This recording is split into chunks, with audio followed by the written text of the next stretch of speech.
ഞാൻ Thomas Mathew Houston വോയിസിൻ്റെ ഈ ഒരു എപ്പിസോഡിലേക്ക് എനിക്ക് ഒരു അവസരം തന്നതിന് ഹ്യൂസ്റ്റൺ വോയിസിൻ്റെ ഉടമസ്ഥനായ ശ്രീ സെന്നിയോട് എനിക്ക് നന്ദിയുണ്ട്. ഞാൻ ട്രിവാൻഡ്രത്താണ് താമസിക്കുന്നത്, കേരളത്തിലെ ട്രിവാൻഡ്രം. എൻ്റെ വൈഫ് അന്നമ്മ ഡാനിയേൽ. എനിക്ക് 2 മക്കൾ. ഒരാൾ ഇവിടെ ഹ്യൂസ്റ്റണിലുണ്ട്, മറ്റൊരാൾ ഇംഗ്ലണ്ടിലാണ് ജോലി ചെയ്യുന്നത്. ഞാൻ കരുനാഗപ്പള്ളി എന്ന് പറയുന്ന കൊല്ലം ജില്ലയിലെ കരുനാഗപ്പള്ളി എന്ന് പറയുന്ന ഒരു സ്ഥലത്താണ് ജനിച്ചതും വളർന്നതും പ്രാഥമിക വിദ്യാഭ്യാസം നിർവഹിച്ചതും. അതിനുശേഷം ഞാൻ ശാസ്താംകോട്ട ദേവസ്വം ബോർഡ് കോളേജിൽ നിന്ന് പ്രീ ഡിഗ്രിയും മാവേലിക്കരയിലെ പ്രസിദ്ധമായ ബിഷപ്പൂർ കോളേജിൽ നിന്ന് ഡിഗ്രിയും എടുത്തു. അതിനുശേഷം ഞാൻ KSRTCയിലെ ക്ലറിക്കൽ കേഡറിൽ എനിക്ക് ജോലി കിട്ടുകയും അവിടെ ജോയിൻ ചെയ്യുകയും ചെയ്തു. അവിടെ തന്നെ തുടർന്നു.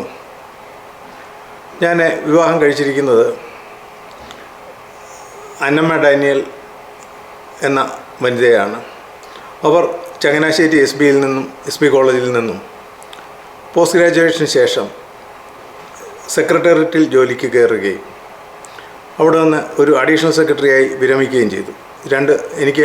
ഞങ്ങൾക്ക് 2 മക്കളാണ്. ഒരാൾ അരുൺ ഹ്യൂസ്റ്റണിലെ IT പ്രൊഫഷണലായിട്ട് ജോലി ചെയ്യുന്നു. ഇളയാളെ അച്ചു, അവൻ ഇംഗ്ലണ്ടിൽ BSc നഴ്സിംഗ് കഴിഞ്ഞിട്ട് അവിടെ ജോലി ചെയ്യുകയാണ്. 2 പേരും വിവാഹിതരാണ്, മക്കളുണ്ട്. ഇതാണ് എന്നെപ്പറ്റി പൊതുവായിട്ട് പറയാം. എൻ്റെ പ്രാഥമിക വിദ്യാഭ്യാസം ഞങ്ങളുടെ കരുനാഗപ്പള്ളിയിലെ തന്നെ കൊല്ലക എന്ന പ്രദേശത്തെ ഒരു CMS LP സ്കൂളിലായിരുന്നു. അതിനുശേഷം ഞാൻ കരുനാഗപ്പള്ളി ടൗണിലുള്ള ബോയ്സ് ഹൈസ്കൂളിൽ ചേർന്നു. അവിടുത്തെ ഹെഡ് മാസ്റ്റർ പ്രസിദ്ധ നടനായിരുന്ന നെടുമുടി വേണുവിൻ്റെ അമ്മാവനായ VA നാരായണപിള്ള സാറായിരുന്നു. അഗാധ പണ്ഡിതനായിരുന്നു അദ്ദേഹം. അദ്ദേഹത്തിൻ്റെ ഒരു ശിഷ്യനായിട്ട് പഠിക്കാനിടയായതിൽ ഇന്നും എനിക്ക് അഭിമാനമുണ്ട്. സംഗീതത്തിൻ്റെയും കഥകളിയുടെയും ഓട്ടംതുള്ളലിൻ്റെയൊക്കെ പ്രാഥമിക പാഠങ്ങൾ അദ്ദേഹം ക്ലാസ്സിൽ ഞങ്ങൾക്ക് നൽകുമായിരുന്നു. അവിടെ SLC പാസ്സായതിന് ശേഷം ഞാൻ ശാസ്താംകോട്ട ദേവസ്വം ബോർഡ് കോളേജിലാണ് പ്രീ ഡിഗ്രി വിദ്യാഭ്യാസം നടത്തിയത്. അവിടുത്തെ ചില അധ്യാപകരെ പറ്റി ഓർക്കാതിരിക്കാൻ പറ്റത്തില്ല. MRT നായർ എന്ന് പറയുന്ന പ്രസിദ്ധനായ ഇംഗ്ലീഷ് അധ്യാപകൻ. അദ്ദേഹത്തിൻ്റെ യഥാർത്ഥത്തിൽ അദ്ദേഹത്തിൻ്റെ ക്ലാസ്സുകളിൽ ഇരിക്കാൻ സാധിച്ചത് ജീവിതത്തിലെ ഒരു അനുഭവമായിരുന്നു. ഈ കാലഘട്ടങ്ങളിലൊക്കെ തന്നെയും ഞാൻ ഇന്നത്തെ SFIയുടെ പൂർവ്വരൂപമായ KSFൻ്റെ പ്രവർത്തകനായിരുന്നു. ശാസ്താംകോട്ട കോളേജിൽ നിന്നും പിന്നെ ഞാൻ പോയത് മാവേലിക്കര ബിഷപ്പൂർ കോളേജിലേക്കാണ്. യഥാർത്ഥത്തിൽ എന്നെ ഞാനാക്കിയത് ആ കലാലയമാണ് എന്ന് പറയുന്നതിൽ എനിക്ക് അഭിമാനമേ ഉള്ളൂ. അവിടുത്തെ അധ്യാപകരെല്ലാം തന്നെ ഒന്നിനൊന്ന് നല്ലവരായിരുന്നു. ഞങ്ങളുടെ എക്കണോമിക്സിൻ്റെ പ്രൊഫസറായിരുന്ന ഡോക്ടർ കൃഷ്ണയ്യർ, ഇംഗ്ലീഷിലെ ഹെഡ് ഓഫ് ദി ഡിപ്പാർട്ട്മെൻ്റ് ആയിരുന്ന നൈനാൻ കോശി സാറ്, അന്ന വർഗീസ് മാഡം, അതുപോലെ തന്നെ ഏറ്റവും പ്രസിദ്ധനായ ഒരു അധ്യാപകനായിരുന്നു പിന്നീട് സിനിമാ നടനായി മാറിയ നരേന്ദ്രപ്രസാദ് സാറ്. അത് ജീവിതത്തിൽ വളരെ അപൂർവമായിട്ട് മാത്രം ലഭിക്കുന്ന ഒരു അവസരമായിരുന്നു നരേന്ദ്രപ്രസാദ് സാറിൻ്റെ ക്ലാസ്സിലൂടെ പോവുക എന്നുള്ളത്. അങ്ങനെ ഡിഗ്രി എടുത്തതിന് ശേഷം അധികം താമസിക്കാതെ തന്നെ ഞാൻ നേരത്തെ എഴുതിയിരുന്ന ടെസ്റ്റിൽ എനിക്കൊരു നല്ല റാങ്ക് കിട്ടുകയും KSRTCയിലെ മിനിസ്റ്റീരിയൽ വിങ്ങിലെ ജോലി കിട്ടുകയും ചെയ്തു. അതിനുശേഷം മറ്റ് പലയിടങ്ങളിലും ജോലി കിട്ടി. അടൂരിലെ ഗവൺമെൻറ് ട്രഷറിയിൽ, ഗവൺമെൻറ് ഫൈനാൻസ് ഡിപ്പാർട്ട്മെൻറ്റിൽ. പക്ഷേ എന്നാൽ തന്നെയും ഞാൻ KSRTCയിൽ തന്നെ തുടർന്നു. എൻ്റെ പ്രവർത്തന കാലം അത്രയും ഞാൻ ട്രേഡ് യൂണിയൻ രംഗത്ത് വളരെ ശക്തമായിട്ട് തന്നെ പ്രവർത്തിച്ചിരുന്നു. പക്ഷേ എൻ്റെ ജോലികൾ ചെയ്യാതെയല്ല, എൻ്റെ ജോലികൾ പരിപൂർണമായിട്ടും ഉറക്കം വളച്ചിരുന്നുകൊണ്ട് പോലും ചെയ്ത് തീർത്തിട്ട് ട്രേഡ് യൂണിയൻ രംഗത്ത് പ്രവർത്തിച്ചു. അത് തീർച്ചയായിട്ടും ഒരു വലിയ നേട്ടമായിട്ട് തന്നെയാണ് കരുതുന്നത്. സാധാരണക്കാർക്ക് ഈ ട്രേഡ് യൂണിയൻ പ്രവർത്തകർ ജോലി ചെയ്യത്തില്ല, ഉഴപ്പും എന്നൊരു ധാരണയുണ്ട്. പക്ഷേ ഞാൻ അങ്ങനെയല്ലായിരുന്നു. അതിന് തികച്ചും വിപരീതമായിട്ട് ഞാൻ എൻ്റെ ജോലികൾ വളരെ കൃത്യമായിട്ട് തന്നെ ചെയ്തിരുന്നു. ആ കാലഘട്ടങ്ങളിൽ ഞാൻ ഞങ്ങളുടെ ഹെഡ് ഓഫീസ് യൂണിറ്റിൻ്റെ CIT യൂണിയൻ്റെ ഹെഡ് ഓഫീസ് യൂണിറ്റിൻ്റെ സെക്രട്ടറി ആയിട്ട് മാറി. അതിനുശേഷം ഞാൻ ഞങ്ങളുടെ സംഘടനയുടെ സംസ്ഥാന സെക്രട്ടറിമാരിൽ ഒരാളായിട്ടും ഞാൻ മാറി. ഈ കാലഘട്ടത്തിലായിരുന്നു എൻ്റെ വിവാഹം. ആലപ്പുഴ സ്വദേശിനിയായ അന്നമ്മ ഡാനിയേൽ എന്ന ആളിനെയാണ് ഞാൻ വിവാഹം കഴിച്ചത്. അദ്ദേഹം ചങ്ങനാശ്ശേരി ആലപ്പുഴ സെയിൻറ്റ് ജോസഫ്സ് കോളേജിൽ നിന്ന് ഇംഗ്ലീഷ് സാഹിത്യത്തിൽ ഡിഗ്രിയും അതിനുശേഷം ചങ്ങനാശ്ശേരി SB കോളേജിൽ നിന്ന് പോസ്റ്റ് ഗ്രാജുവേഷൻ നേടി. അതിനുശേഷം മാവേലിക്കര പീറ്റ് മെമ്മോറിയൽ കോളേജിൽ നിന്ന് BEdും കഴിഞ്ഞു. അപ്പോൾ അന്നമ്മയ്ക്ക് ഗവൺമെൻറ് സെക്രട്ടേറിയറ്റിലെ അസിസ്റ്റൻ്റായിട്ട് ജോലി കിട്ടുകയും 1978 ജോലി കിട്ടുകയും തുടർന്ന് 2011 മുതൽ 2011 വരെ വിവിധ തസ്തികകളിൽ ജോലി ചെയ്യുകയും ചെയ്തിട്ടുണ്ട്. 2011 അഡീഷണൽ സെക്രട്ടറി ആയിട്ടാണ് ജോലിയിലിരിക്കുകയാണ് സർവീസിൽ നിന്നും വിരമിച്ചത്. ഞങ്ങൾ രണ്ടുപേരും ഞങ്ങളുടെ ജോലിയോടെ 100% ആത്മാർത്ഥത പുലർത്തിയിട്ടുണ്ട്. പിന്നെ ഞങ്ങളെ സംബന്ധിച്ച് പറയാനാണെങ്കിൽ ഞങ്ങൾ രണ്ടുപേരും കറപ്ഷന് അതീതമായിരുന്നു. എനിക്ക് തോന്നുന്നത് എന്നെ സംബന്ധിച്ചിടത്തോളം ആ ഒരു ക്വാളിറ്റി കിട്ടിയത് എൻ്റെ മാതാപിതാക്കളിൽ നിന്നും അമ്മാച്ചന്മാരിൽ നിന്നും അതുപോലെ തന്നെ അതിനുള്ള വിത്തുകൾ പാകി കിട്ടിയത് എൻ്റെ ഗ്രാൻഡ് ഫാദറിൽ നിന്നുമാണെന്ന് ഞാൻ കരുതുന്നു. എൻ്റെ ഗ്രാൻഡ് ഫാദറായിരുന്ന വിദ്വാൻ VT ഡേവിഡ് അദ്ദേഹം ഒരു മലയാളം അധ്യാപകനായിരുന്നു ഹൈസ്കൂളിൽ. അദ്ദേഹം ആണ് കോട്ടയം ആസ്ഥാനമായിട്ടുള്ള CSI സഭയുടെ ചരിത്രം ആദ്യമായിട്ട് എഴുതുന്നത്. ആംഗ്ലേയ സഭാചരിത്രം എന്ന ആ പുസ്തകം ഇന്നും പല പുതിയ പുസ്തകങ്ങളിൽ പോലും പരാമർശിക്കപ്പെടുന്നുണ്ട്. അവരിൽ നിന്നും പഠിച്ച ഒരു കാര്യം, നമ്മൾ ഗവൺമെൻറ് സർവീസിൽ പ്രവർത്തിക്കുന്നത് ജനങ്ങൾക്ക് വേണ്ടിയാകണം. നമുക്ക് ജോലി തരുന്നത് അല്ലെങ്കിൽ നമുക്ക് ശമ്പളം തരുന്നത് നമ്മുടെ ജനങ്ങളാണ് എന്ന ചിന്താഗതി ഉണ്ടാകണം എന്ന് അവരിൽ നിന്ന് ഞാൻ പഠിച്ചു. എൻ്റെ അമ്മ സാറമ്മ ഡേവിഡ് അമ്മയൊരു തഹസിൽദാരായിരുന്നു. പക്ഷേ കറപ്ഷനിൽ നിന്ന് മാറി നിന്നുകൊണ്ട് ജനങ്ങൾക്ക് വേണ്ടി പ്രവർത്തിക്കാൻ ആ അമ്മ എപ്പോഴും ശ്രദ്ധിച്ചിരുന്നു. അതെനിക്ക് പലപ്പോഴും പാഠമായിരുന്നു. അതുപോലെ തന്നെ എൻ്റെ അപ്പച്ചൻ എക്സൈസിലെ ഒരു ഉദ്യോഗസ്ഥനായിരുന്നു. അദ്ദേഹം സാധാരണഗതിയിലെ എക്സൈസ് ഉദ്യോഗസ്ഥന്മാരെ പറ്റി ഒരു പറച്ചിലുണ്ട്, അവർ മിക്കപ്പോഴും എല്ലാവരും തന്നെ നല്ല മദ്യപാനികളായിരിക്കും. എൻ്റെ അപ്പച്ചൻ മദ്യത്തിൽ നിന്നും കൈക്കൂലിയിൽ നിന്നും മാറി നിന്നു. അതുകൊണ്ട് ഞങ്ങൾ 6 പേരും, എനിക്ക് തോന്നുന്നു അതുകൊണ്ടാകാം, ഞങ്ങൾ 6 പേരും തന്നെ വലിയ നിലകളിലെത്തിയില്ലെങ്കിലും എല്ലാവരും തന്നെ സാമാന്യമായിട്ട് ജീവിക്കത്തക്ക നിലകളിലെത്തി. അപ്പോൾ ഇതിനിടയ്ക്ക് എൻ്റെ വ്യക്തിവികാസത്തെപ്പറ്റി പറയുകയാണെങ്കിൽ, ഞാൻ എൻ്റെ വല്യപ്പച്ചൻ്റെ പാദാന്ത്യത്തിലിരുന്നാണ് ബൈബിളിനെ പറ്റി പഠിച്ചത്. ഒരു 7 വയസ്സ് മുതൽ ഞാൻ ബൈബിളിനെ പറ്റി വല്യപ്പച്ചൻ എനിക്ക് പഠിപ്പിച്ചു തരുമായിരുന്നു, എൻ്റെ സംശയങ്ങൾ തീർത്തു തരുമായിരുന്നു. അങ്ങനെ വരവേ എനിക്കൊരു 10-11 വയസ്സുള്ളപ്പോൾ ഞങ്ങളുടെ താലൂക്ക് ലൈബ്രറി, ലാലാജി ഗ്രന്ഥശാല എന്ന് കരുനാഗപ്പള്ളിയിലുള്ളവർക്കെല്ലാം അറിയാം, അവിടെ ഞാൻ അംഗത്വം എടുത്തു. ആദ്യം വായിച്ച പുസ്തകം കൊട്ടാരത്തിൽ ശങ്കുണ്ണിയുടെ ഐതിഹ്യമാലയായിരുന്നു. അതിലെ പല കാര്യങ്ങളും ഞാൻ ഓർക്കുമായിരുന്നു. അതുപോലെ തന്നെ എൻ്റെ അമ്മ ഞങ്ങൾക്ക് വേണ്ടി ചെയ്തിരുന്ന ഒരു വലിയ കാര്യം, അമ്മ മാതൃഭൂമി ആഴ്ചപ്പതിപ്പ് ഞങ്ങൾക്ക് വാങ്ങിച്ചു തരുമായിരുന്നു.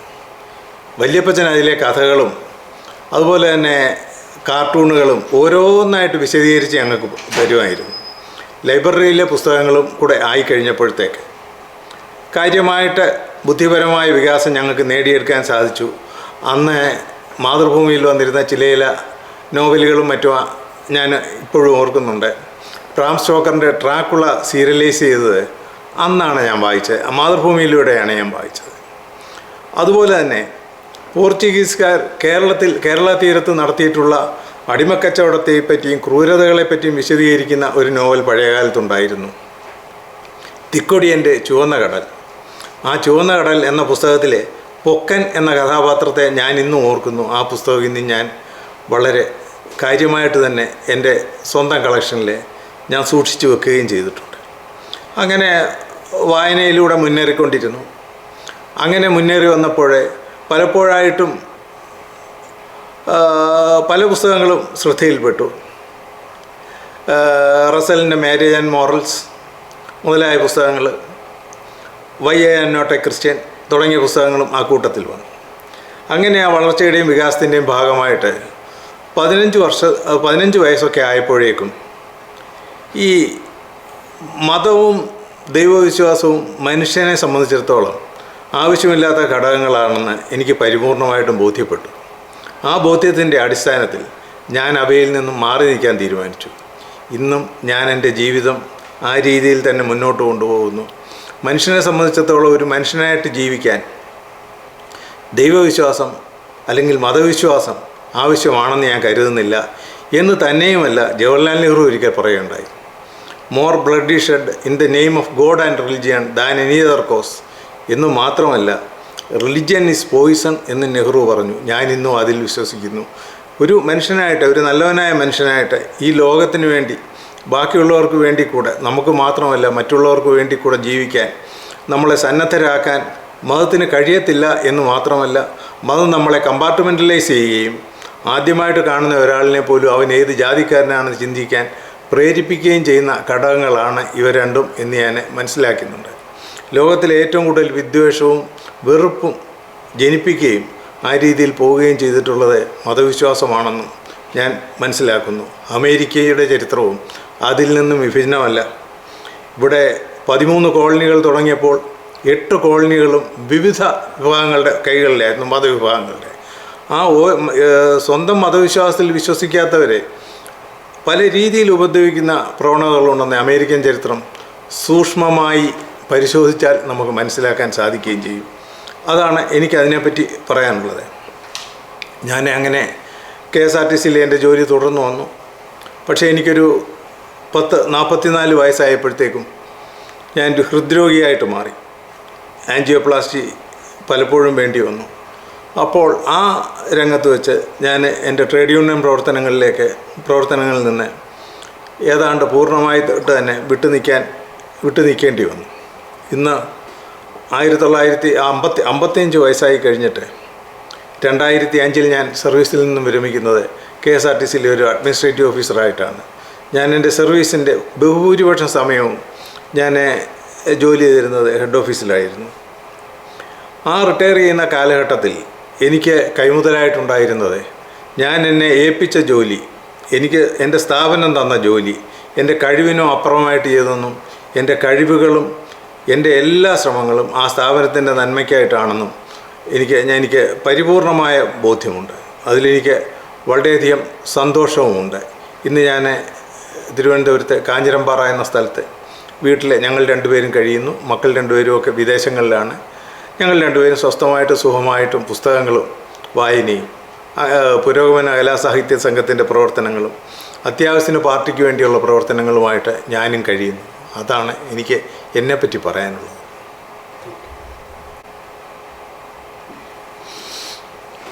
ഇന്ന് ഇൻ്റർവ്യൂ നടക്കുന്നത് എൻ്റെ കസിനായ ഡേവിഡ് ജോർജിൻ്റെ വീട്ടിൽ വെച്ചാണ്. ഞാനിവിടെ താമസിക്കുന്നതും ഇവിടെ ഹ്യൂസ്റ്റണിൽ തന്നെയാണ്. ഞാൻ ഇവിടെ വെച്ചിട്ടാണ് ഹ്യൂസ്റ്റൺ വോയിസിൻ്റെ എല്ലാമായ സെന്നിയെ പരിചയപ്പെടുന്നതും ഈ അവസരം എനിക്ക് അദ്ദേഹം നൽകുന്നതും. ഞാനിത് ആദ്യമായിട്ടല്ല അമേരിക്കയെപ്പറ്റി വരുന്നത്. ഞാൻ 7 or 8 തവണ അമേരിക്കയിലെ വിവിധ നഗരങ്ങളിൽ വന്നിട്ടുണ്ട്. വിർജീനിയയുടെ തലസ്ഥാനമായ റിച്ച്മണ്ട്, അതുപോലെ തന്നെ അയോവയുടെ തലസ്ഥാനമായ ഡെമോയിൻസ്, ഇപ്പോൾ ഇവിടെയൊക്കെ തന്നെ പല തവണ ഞങ്ങൾ വന്നിട്ടുണ്ട്. അവിടെയൊക്കെ താമസിക്കാനും ഞങ്ങൾക്ക് ഭാഗ്യമുണ്ടായിട്ടുണ്ട്. ആ കാലഘട്ടങ്ങളിൽ എല്ലാം തന്നെ ഞാൻ അമേരിക്കയെപ്പറ്റി വായിക്കാൻ വളരെയധികം ശ്രമങ്ങൾ നടത്തിയിട്ടുണ്ട്. മിക്കവാറും ലൈബ്രറിയിൽ നിന്നും എടുക്കുന്നത് അമേരിക്കൻ ഹിസ്റ്ററി ആയിരുന്നു. ചരിത്രത്തിൽ എനിക്ക് പ്രത്യേകമായ താല്പര്യമുണ്ട്.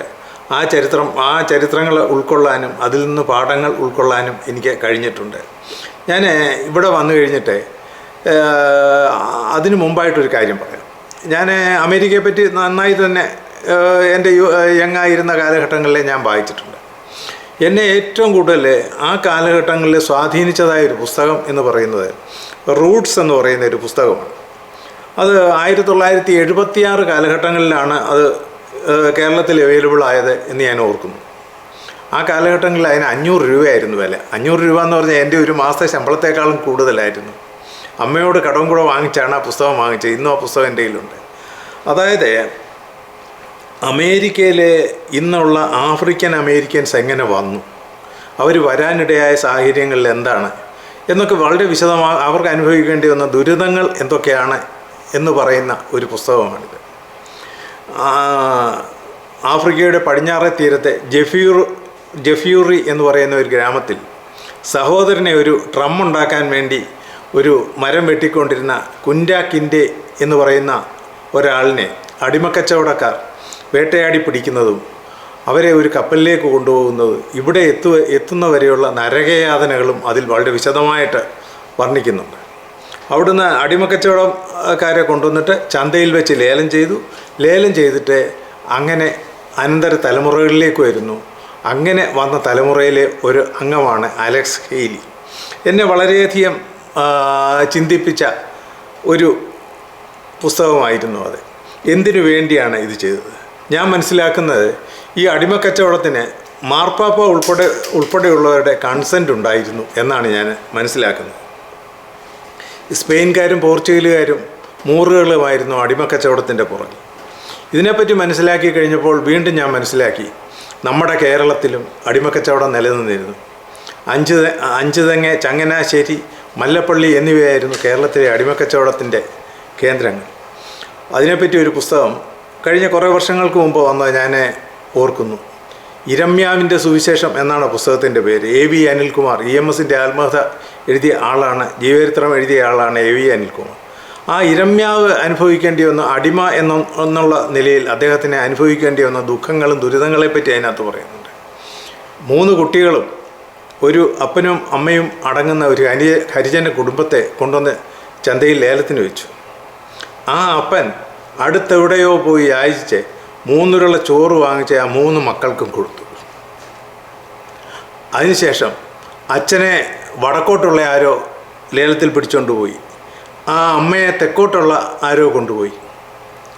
അവസാനം 2 കുട്ടികളെയും കൈക്ക് പിടിച്ചുകൊണ്ട് ആ മൂത്ത ചേച്ചി നടന്നു പോകുന്ന ചിത്രം AV അനിൽകുമാർ തൻ്റെ ഈ പുസ്തകത്തിൽ തരുന്നുണ്ട്. വളരെ ഒരു കണ്ണുനീരോടുകൂടിയല്ലാതെ ആ പുസ്തകം നമുക്ക് വായിച്ചു തീർക്കാൻ പറ്റത്തില്ല. അതുപോലെ തന്നെ അങ്കിൾ ടോംസ് ക്യാബിൻ ഇവിടെ അമേരിക്കയിൽ ലഭ്യമായ പുസ്തകമാണ്. അത് ഞാൻ നേരത്തെ ഞാനൊരു ഹൈസ്കൂൾ സ്റ്റുഡൻ്റ് ആയിരുന്നപ്പോൾ തന്നെ ഞാൻ വായിച്ച പുസ്തകമാണ്. ആ പുസ്തകത്തിൽ അവരുടെ ജീവിതം എന്ത് ദൈന്യത നിറഞ്ഞതായിരുന്നു. സ്ത്രീകളെ എങ്ങനെയാണ് അവർ കണ്ടിരുന്നത്, എങ്ങനെയാണ് അവർ ഉപയോഗിച്ചിരുന്നത്, ഇത്തരം കാര്യങ്ങളൊക്കെ നമുക്ക് വളരെയധികം വിഷമമുണ്ടാക്കുന്ന കാര്യങ്ങളാണ്. ഇതൊക്കെ മനുഷ്യത്വഹീനമായിട്ട് നടന്ന കാര്യങ്ങളാണ്. ഇതിനൊക്കെ ആരൊക്കെ കൂട്ടുനിന്നിട്ടുണ്ട്? അമേരിക്കയുടെ യഥാർത്ഥത്തിൽ ഡ്രൈവ് എൻജിൻസ് എന്ന് പറയുന്നത് ഒരു അമേരിക്കയുടെ വളർച്ചയ്ക്ക് ഊർജം പകർന്ന ഏതാനും കാര്യങ്ങളിൽ ഒന്ന് ഈ സ്ലേവുകളെ കൊണ്ട് കിട്ടിയ അധ്വാനമായിരുന്നു. ഒന്ന് തീർച്ചയായിട്ടും നമുക്ക് ഇവരെ വളരെ ദുരിതമയമായ സാഹചര്യങ്ങൾ ജീവിപ്പിച്ചുകൊണ്ട് അവരെ കൊണ്ട് ജോലി ചെയ്യിച്ചുകൊണ്ട് ആ കിട്ടിയ ഊർജം, അതുപോലെ തന്നെ ആദിവാസികളിൽ നിന്നും കിട്ടിയ ഭൂമി, ഇത് രണ്ടുമാണ് അമേരിക്കയെ ഇന്നത്തെ നിലയിലെത്തുന്നതിന് ഊർജമായി ഭവിച്ച കാര്യങ്ങൾ. ഇതൊക്കെ നമ്മൾ മനസ്സിലാക്കുന്ന ആരെയും ഉപദ്രവിക്കാനോ അല്ലെങ്കിൽ ആരെയും കുറ്റപ്പെടുത്താനോ മാത്രമല്ല, അത് ലോകമാസകലം തന്നെ നിലനിന്ന കാര്യങ്ങളാണ് അടിമത്വം എന്ന് പറയുന്നത്. പക്ഷേ ഇത് നമ്മുടെ ഭാവിയിലേക്കുള്ള, നമ്മളത് ചെയ്യാതിരിക്കാനുള്ള നമ്മളെ ഒരു ഡിറ്ററൻറ്റ് ഫോഴ്സായിട്ട്, ശക്തിയായിട്ട് നമ്മൾ കരുതണം. നമ്മളാരെയും അടിമകളാക്കാനല്ല, നമ്മളാരേക്കാളും ഉയർന്നവരല്ല, അവർ നമ്മളെക്കാളും മോശക്കാരുമല്ല. അവരവരായത് അവരുടെ കുഴപ്പം കൊണ്ടല്ല, നമ്മളായതും നമ്മുടെ ഗുണം കൊണ്ടുമല്ല. ഈ വസ്തുത മനസ്സിലാക്കി മുമ്പോട്ട് പോകണം. അപ്പോൾ ഞാനിവിടെ ഇത്തവണ വന്നപ്പോഴും ഹ്യൂസ്റ്റണിൽ പോയി പല ലൈബ്രറികളിലും പോയി പല പുസ്തകങ്ങളും ഞാൻ വായിച്ചു. ഇപ്പോഴും ഞാൻ വായിച്ചുകൊണ്ടിരിക്കുന്നത് പ്രധാനമായിട്ടും ഈ അമേരിക്കൻ സ്ലേവറിയെ പറ്റിയുള്ള പുസ്തകങ്ങളാണ്. അത് ഇനിയും തുടരും. ഞാൻ കേരളത്തിൽ പോയിട്ട് ഈ പുരോഗമന കലാ സാഹിത്യ സംഘത്തിൻ്റെ പല വേദികളിലും ഇവിടെ നിന്നിരുന്നതും ലോകത്തിൻ്റെ പല ഭാഗങ്ങളിൽ നിലനിന്നിരുന്നതുമായ അടിമ വ്യവസ്ഥയെപ്പറ്റി ഞാൻ അവരോട് സംസാരിക്കും. അതോടൊപ്പം തന്നെ വേറൊരു കാര്യം കൂടെ എനിക്ക് പറയാനുണ്ട്. നമ്മുടെ ഈ തെക്കേ അമേരിക്കൻ രാജ്യങ്ങൾ, പ്രധാനമായിട്ട് സ്പെയിൻ്റെ കൈവശമായിരുന്നു.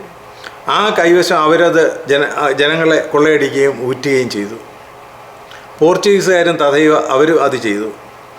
ഇംഗ്ലീഷുകാരെ ഇന്ത്യയിൽ വന്നിട്ട് നമ്മളെ സ്ലേവുകളാക്കി, അടിമകളാക്കി. ജാലിയൻ വാലാബാഗ് എത്ര പേരെ കൊന്നു? 1857 കലാപത്തിൽ എത്ര പേരെ കൊന്നു? നമ്മളെ കൊള്ളയടിച്ചു.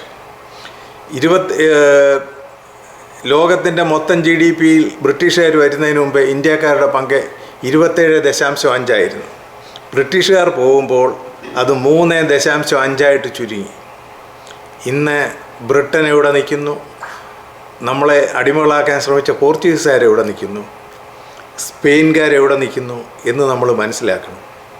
ഈ കാലം മാറും, കഥ മാറും. വയലാറിൻ്റെ ഒരു ഗാനശകലമുണ്ട്. അഭയാർത്ഥി വർഗങ്ങൾ മാറി വരും, കാലം മാറി വരും, കാറ്റിൻ ഗതി മാറും, അഭയാർത്ഥി വർഗങ്ങൾ അജയ്യരായി വരും. ലോകം അതുതന്നെയാണ് നമ്മളെ പഠിപ്പിക്കുന്നത്. നമ്മളാരെയും അടിമകളാക്കാനല്ല, നമ്മളെ എല്ലാവരെയും സമന്മാരായി കാണാൻ, തുല്യരായി കാണാൻ നമുക്ക് കഴിയണം എന്നതാണ് എനിക്ക് പറയാനുള്ളത്. അതുപോലെ തന്നെ എനിക്ക് എന്തെങ്കിലും പറയാനുണ്ടെങ്കിൽ, ഞാനിപ്പോൾ 74 വയസ്സ് പൂർത്തിയായ ഒരാളാണ്. എനിക്ക് എല്ലാവരോടും പറയാനുള്ള ഒരു കാര്യമേ ഉള്ളൂ. നമ്മൾ ജീവിക്കുന്നത് നമുക്ക് വേണ്ടി മാത്രമല്ല, നമുക്ക് വേണ്ടി മാത്രമാകുകയും ചെയ്യരുത്. നമ്മുടെ സഹജീവികൾക്ക് വേണ്ടി കൂടെ ജീവിക്കണം. നമ്മളെ ആർഭാടങ്ങളിലും അഭിരമിക്കാതെ സാധാരണക്കാർക്ക് വേണ്ടി കൂടെ അവരുടെ പ്രശ്നങ്ങളിൽ ഇടപെട്ടുകൊണ്ട് എങ്ങനെ അവരെ സഹായിക്കണം എന്ന് കരുതി ജീവിച്ചാൽ ജീവിതം സ്വാർത്ഥകമാകും. ഇല്ലെങ്കിലോ ഈ ജീവിതത്തിന് യാതൊരു അർത്ഥമില്ലാതെ വരും. എന്നെ സംബന്ധിച്ചിടത്തോളം ഞാൻ നേരത്തെ പറഞ്ഞു കഴിഞ്ഞു, ഞാൻ 44 വയസ്സ് മുതൽ ഹൃദ്രോഗിയാണ്. ഏത് സമയം എനിക്കിവിടെ പറയാം. പക്ഷേ എനിക്കൊരു കാര്യം എനിക്ക് പറയാനുണ്ട്. എൻ്റെ സഹജീവികളോട് പറയാനുള്ള ഒരു കാര്യം, പല രംഗങ്ങളും വെച്ച് നോക്കുമ്പോൾ ചില രംഗത്തൊക്കെ ഞാൻ പരാജയമാണ്, എനിക്കറിയാം. പക്ഷേ മറ്റുള്ളവർക്ക് വേണ്ടി ജീവിക്കുന്നതിൽ, അവരുടെ കോസിന് വേണ്ടി പടവെട്ടുന്നതിൽ, അങ്ങനെ നോക്കുമ്പോൾ സഫലം ഈ യാത്ര എന്ന ആരോടും യാതൊരു മനസാക്ഷി കുത്തുമില്ലാതെ എനിക്ക് പറയാൻ പറ്റും, എൻ്റെ യാത്ര സഫലം തന്നെയാണ്. ഞാൻ കരുനാഗപ്പള്ളിക്ക് സമീപം ഉള്ള കൊല്ലക എന്ന പ്രദേശത്തിലാണ് ഞാൻ ജനിച്ചത്. അത് 3 വശവും വെള്ളത്താൽ ചുറ്റപ്പെട്ട ഒരു സ്ഥലമാണ്. പള്ളിക്കലാർ എന്നറിയപ്പെടുന്ന ഒരു നദിയുടെ തീരത്താണ് ഞാൻ ജനിച്ചത്. ഞങ്ങളുടെ വീടിൻ്റെ കടവുണ്ട്. അത്രയ്ക്ക് വെള്ളവുമായിട്ട് അടുത്തടുത്തുള്ള ബന്ധമുണ്ട്. എനിക്ക് അറിവുള്ളിടത്തോളം എൻ്റെ പെറ്റേണൽ സൈഡിലെ, പിതാവിൻ്റെ സൈഡിലെ എനിക്കറിയാവുന്നത് 1850കളിൽ ജീവിച്ചിരുന്ന ഒരു ചാണ്ടി എന്ന് പറയുന്ന ഒരാളാണ്. ചാണ്ടിയുടെ മകൻ വർഗീസിൻ്റെ മകൻ മാത്തൻ്റെ മകൻ എമ്മത്തായി എന്ന എൻ്റെ പിതാവ്. ഇവരാണ് എൻ്റെ പൂർവ്വപിതാക്കൾ. ഇതിനു മുമ്പുള്ള ചരിത്രം എനിക്കറിയത്തില്ല. ഇത്രയും പോലും എൻ്റെ തലമുറയിൽപ്പെട്ടവർക്ക് അറിയത്തില്ല എന്നുള്ളത് വേറൊരു വസ്തുത. ഇനിയും മെറ്റേണൽ സൈഡിലെ ഞാൻ നേരത്തെ പറഞ്ഞു കഴിഞ്ഞു, എൻ്റെ അമ്മ സാറാമ്മ ഡേവിഡ്. അമ്മയ്ക്ക് 3 സഹോദരന്മാരായിരുന്നു. ഒരാൾ Thomas David, he was an IRS officer. അമ്മ റിട്ടയർ ചെയ്യുമ്പോൾ ഒരു സീനിയർ തഹസിൽദാരാണ്, സർവീസിൽ നിന്ന് റിട്ടയർ ചെയ്യുമ്പോൾ. അമ്മയുടെ ഇളയ സഹോദരൻ BSc ഓണേഴ്സ് ഡൽഹി പൂസ ഇൻസ്റ്റിറ്റ്യൂട്ടിൽ നിന്നും പാസ്സായ ശേഷം കേരളത്തിലെ അഗ്രികൾച്ചർ ഡിപ്പാർട്ട്മെൻറ്റിൽ പ്രവേശിക്കുകയും ജോയിൻറ്റ് ഡയറക്ടറാണോ അഡീഷണൽ ഡയറക്ടറാണോ എന്ന് ഞാൻ കൃത്യമായിട്ട് ഓർക്കുന്നില്ല, ഒരു നല്ല നിലയിൽ അങ്കിളും റിട്ടയർ ചെയ്തു. പിന്നെ ഏറ്റവും ഇളയ ബ്രദർ ഒരു നല്ല എഴുത്തുകാരനും പത്രപ്രവർത്തകനുമായിരുന്നു. അതാണ് എൻ്റെ കുടുംബപരമായ ആ ഒരു സാഹചര്യം. അപ്പോൾ അമ്മാച്ചന്മാർ ഞങ്ങളെല്ലാം കൂടെ കൂടുമ്പോൾ യഥാർത്ഥത്തിൽ അതൊരു കുടുംബ സദസ്സായിട്ട് അങ്ങ് മാറും. അവിടെ രാഷ്ട്രീയം, സാഹിത്യം, കല എന്ന് തുടങ്ങി സകല കാര്യങ്ങളും അവിടെ ഫ്രീ ആയിട്ട് പറയാൻ ഞാനും അതിലെ ഒരു അംഗമായിട്ട് മാറും. അത് എൻ്റെ മുമ്പോട്ടുള്ള പ്രയാണത്തിന് വളരെയധികം സഹായിച്ച പുസ്തകങ്ങളെ പറ്റിയുള്ള ചർച്ചകൾ, അവർ വായിച്ച പുസ്തകങ്ങൾ, ഞാൻ വായിച്ച പുസ്തകങ്ങൾ, ഇതെല്ലാം കേട്ടുകൊണ്ട് വല്യപ്പച്ചനും ഇരിക്കും. വല്യപ്പച്ചനും ചിലപ്പോൾ ഒക്കെ ഇടപെടും എന്ന് മാത്രമേ ഉള്ളൂ. ഞാനൊക്കെ ഇച്ചിരി എക്സ്ട്രീമായിട്ട് ചിന്തിക്കുകയും സംസാരിക്കുകയൊക്കെ ചെയ്യുമ്പോൾ വല്യപ്പച്ചൻ ഇടപെടാറുണ്ട്. അങ്ങനെയായിരുന്നു ഞങ്ങളുടെയൊക്കെ ബാല്യം കടന്നുപോയത്. കോളേജിലേക്ക് പോയപ്പോഴേ, കോളേജിലെ ശാസ്താംകോട്ട കോളേജിനെ സംബന്ധിച്ചിടത്തോളം ഞങ്ങളുടെ വീട്ടിൻ്റെ അടുക്കൽ നിന്ന് ഒരു 10 കിലോമീറ്റർ അകലെ, 10-12 കിലോമീറ്റർ ഉണ്ടാകും. അവിടെയാണ് ആ കോളേജ്. മൂന്ന് വശവും വെള്ളത്താൽ ചുറ്റപ്പെട്ടത് തന്നെയാണ് ശാസ്താംകോട്ട ശുദ്ധജല തടാകത്തിൻ്റെ അരികിലാണ് ശാസ്താംകോട്ട കോളേജ്. ശാസ്താംകോട്ടയിലെ തന്നെ പ്രശസ്തമായ ഒരു സ്ഥലം എന്ന് പറയുന്നത് അവിടുത്തെ ശാസ്താ ക്ഷേത്രമാണ്. അതിൻ്റെ കടവുകളിലെ ഏട്ട ഉണ്ടായിരുന്നു. ഞങ്ങൾ അവിടെ പോയി നിന്ന് ഏട്ടയൊക്കെ കാണും, അതിനെ തൊടും, വീട്ടിൽ നിന്ന് കൊണ്ടുപോകുന്ന അരിയൊക്കെ കൊടുക്കും. അങ്ങനെയൊക്കെ അവിടെ വന്നു. പക്ഷേ ആ കോളേജ് അന്ന് ഇൻഫൻസിയിലാണ്. അന്ന് ലൈബ്രറി ഒന്നും പ്രായോഗികമായിട്ടില്ല. ഞാൻ പഠിച്ചപ്പോഴേ എനിക്ക് എൻ്റെ ചേച്ചി, എൻ്റെ മൂത്ത സഹോദരി കൊല്ലം ഫാത്തിമ എന്നുള്ള പുസ്തകങ്ങളാണ് എനിക്ക് കൊണ്ടുവന്ന് തരികയും ഞാൻ നോട്ട്സൊക്കെ തയ്യാറാക്കുകയും ചെയ്തിരുന്നതെന്ന് ഞാൻ ഓർക്കുന്നു. ശാസ്താംകോട്ട കോളേജിലെ ഏറ്റവും പ്രസിദ്ധനായ അധ്യാപകൻ ജി ശങ്കരപ്പിള്ള എന്ന മലയാളം അധ്യാപകനായിരുന്നു. നാടകാചാര്യനായിരുന്നു അദ്ദേഹം. ഞങ്ങളെ ഹിന്ദി ക്ലാസ്സുകൾ കട്ട് ചെയ്തിട്ട് സെക്കൻഡ് ലാംഗ്വേജിലെ സാറിൻ്റെ ക്ലാസ്സിൽ പോയിരുന്നത് ഞാൻ ഇന്നും ഓർക്കുന്നു. സാറ് ശാസിക്കും, ഇരിക്കുന്നതൊക്കെ ഉള്ള അടങ്ങിയിരുന്നോണം എന്ന് പറഞ്ഞ് ഞങ്ങളെ ശാസിക്കുന്നൊരു കാലഘട്ടമൊക്കെ ഉണ്ടായിരുന്നു. ആ ശാസ്താംകോട്ട കോളേജിൽ MRT നായർ എന്ന് പറയുന്ന ഒരു ഇംഗ്ലീഷ് പ്രൊഫസർ ഉണ്ടായിരുന്നു. ഇത്രയും നല്ലൊരു അധ്യാപകനെ കണ്ടുകിട്ടാൻ പ്രയാസമായിരുന്നു. അദ്ദേഹത്തിൻ്റെ ക്ലാസ്സിൽ ഇരിക്കാൻ സാധിച്ചത് ഞാനൊരു മഹാഭാഗ്യമായിട്ട് കാണും. ആ ശാസ്താംകോട്ട കോളേജിലെ ഞങ്ങളുടെ ക്ലാസ്സിലെ എല്ലാവരുമൊക്കെ ഓരോരോ നിലകളിൽ എത്തി. മത്തായി വൈദ്യൻ എന്ന് പറയുമ്പോൾ തിരുവിതാംകൂർ രാജാക്കന്മാരെ കൺവൈദ്യൻ സ്ഥാനത്തിന് കൊടുത്തതാണ് മത്തായി വൈദ്യൻ സ്ഥാനം അവർക്ക് പരമ്പരാഗതമായിട്ട് തിരുവിതാംകൂർ രാജാവ് കൊടുത്തതാണ്. ഞങ്ങൾ അവനെ ഡോക്ടർ മത്തായി എന്ന് വിളിച്ചിരുന്നത് ഓർക്കുന്നുണ്ട്. അത് കഴിഞ്ഞ് യഥാർത്ഥത്തിൽ ബിഷമൂറിൽ ചെന്നപ്പോഴാണ് ഒരു നല്ല കോളേജ് എന്തായിരിക്കണം, എങ്ങനെ ആയിരിക്കണം എന്നെനിക്ക് മനസ്സിലായത്. അവിടെ നല്ല അധ്യാപകരുടെ ഒരു നല്ല നിര തന്നെ ഉണ്ടായിരുന്നു. ഇന്നും ജീവിച്ചിരിപ്പുള്ള D. തങ്കപ്പൻ നായർ എന്ന ഹിന്ദി അധ്യാപകൻ, വിഘ്നേശ്വരൻ ഹിന്ദി അധ്യാപകൻ, ഇംഗ്ലീഷ് ഡിപ്പാർട്ട്മെൻറ്റിലെ പ്രൊഫസർ നൈനാങ്കോശി, അന്ന വർഗീസ്, നൈനാങ്കോശി, ഇങ്ങനെ അതിപ്രഗത്ഭരായ അധ്യാപകരുടെ ഒരു നിര തന്നെ ഉണ്ടായിരുന്നു. ഞങ്ങളുടെ economics ഡിപ്പാർട്ട്മെൻറ്റിലെ doctor Krishna Iyer, George M. Cherian, PJ Oommen, ഇങ്ങനെ ഒരു നല്ല അധ്യാപകരുടെ നിര തന്നെ അവിടെയും ഉണ്ടായിരുന്നു. മലയാളത്തിലാണെങ്കിൽ ഇന്നും പ്രസിദ്ധനായ വട്ടപ്പറമ്പിൽ ഗോപിനാഥപിള്ള സാറ്, അദ്ദേഹം ഇന്നും ട്രിവാൻഡ്രത്ത് ജീവിച്ചിരിപ്പുണ്ട്. ഞങ്ങളുടെ ഇടയ്ക്ക് പോയി കാണും സാറിനെ. ആ സാറും ഞങ്ങളെ വളരെയധികം സഹായിച്ചിരുന്നു. ഞാൻ ഹിന്ദി സ്റ്റുഡൻ്റ് ആയിരുന്നെങ്കിലും അദ്ദേഹത്തിൻ്റെ അടുക്കൽ പോവുകയും അദ്ദേഹത്തോടൊക്കെ സംസാരിക്കുകയും കാര്യങ്ങൾ പറയുകയും ഒക്കെ ചെയ്തിരുന്നു. ചില ചർച്ചകൾ, മലയാളത്തിലെ ആ ഇടയ്ക്ക് ഇറങ്ങിയ നോവലുകളെ പറ്റിയുള്ള ചർച്ചകൾ, പുസ്തക ചർച്ചകൾ ഒക്കെ ഞാനും പങ്കെടുക്കും. കാരണം ഞാനിത് വായിക്കുമായിരുന്നു. ആ കോളേജിലെ അന്ന് ഉണ്ടായിരുന്ന ഏറ്റവും പ്രഗത്ഭനായ ഒരാളാണ് വത്സൻ തമ്പു. പിന്നീട്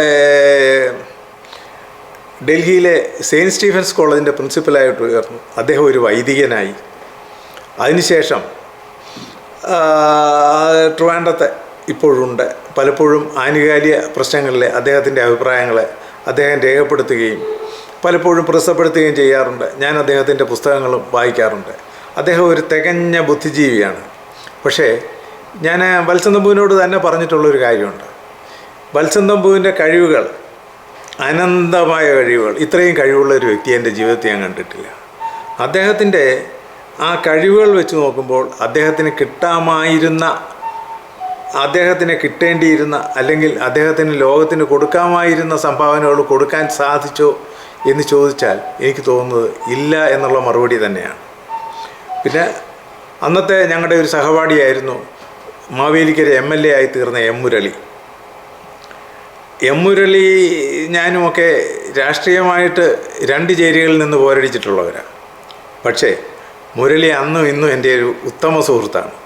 വളരെ നല്ലവനായ ഒരു അങ്ങേയറ്റം ആത്മാർത്ഥതയോട് പോകുന്ന ഒരു സുഹൃത്താണ് മുരളി. മാവേലിക്കരയിലെ ദിവസങ്ങൾ വളരെ സന്തോഷകരമായിരുന്നു എന്ന് പറയാതെ വയ്യ. KC മാത്യു അച്ഛൻ പ്രിൻസിപ്പലായിരുന്ന KC മാത്യു അച്ഛനെ ഞാൻ ഓർക്കുന്നു. അങ്ങനെ ഓരോരുത്തരെയും യഥാർത്ഥത്തിൽ എൻ്റെ ജീവിതത്തിലെ ഒരു സണ്ണി ഡേയ്സ് എന്ന് പറയാവുന്ന കാലഘട്ടം ബിഷമൂറിലേതാണ് എന്ന് പറയുന്നതിൽ എനിക്ക് ഒട്ടും പ്രയാസമില്ല.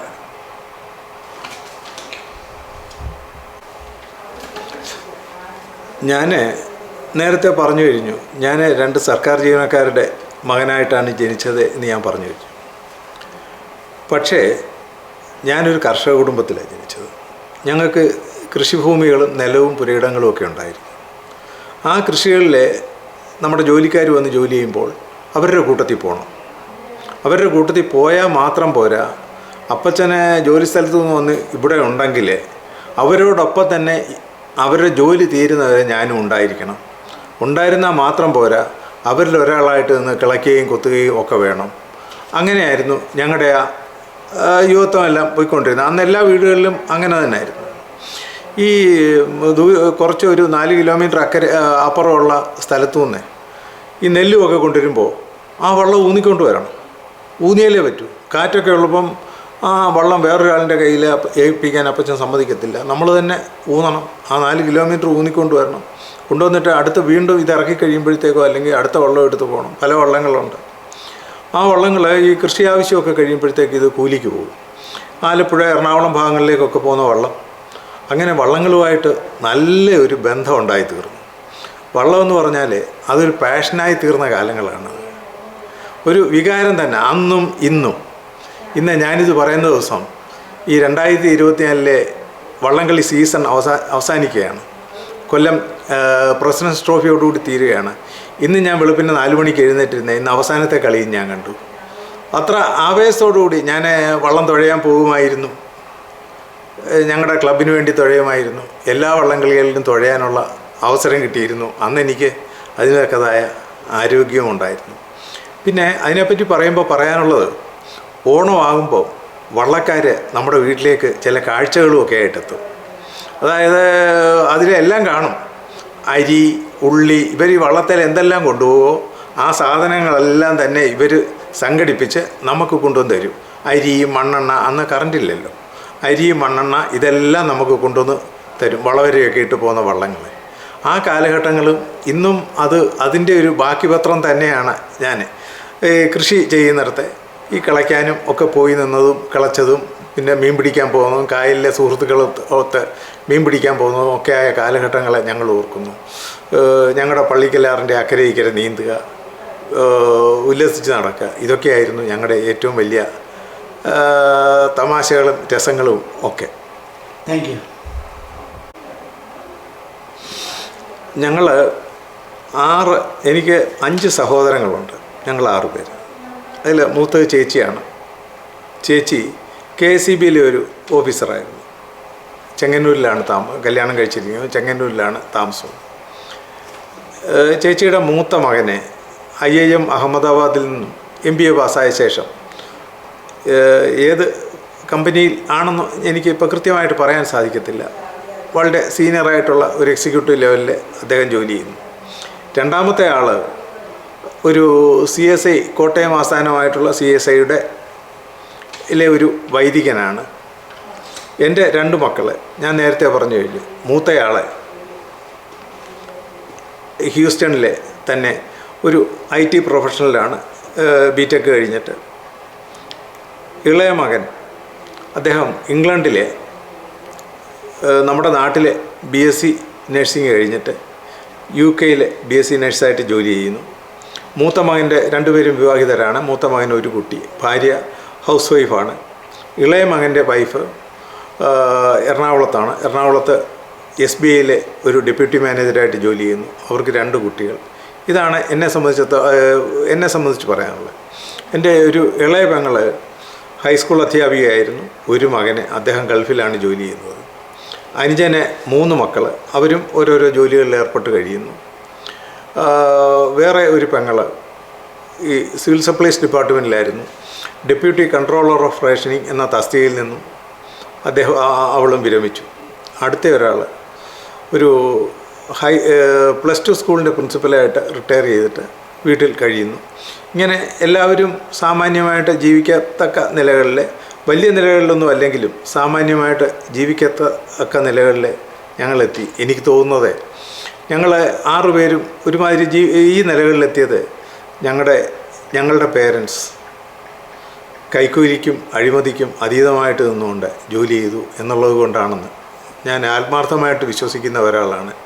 എൻ്റെ ജീവിതത്തിലുടനീളം ആ രീതിയിൽ തന്നെ പോകുവാൻ ഞങ്ങൾക്ക് സാധിച്ചതും ആ പ്രേരണ കൊണ്ടാണെന്ന് ഞാൻ വിശ്വസിക്കുന്നു.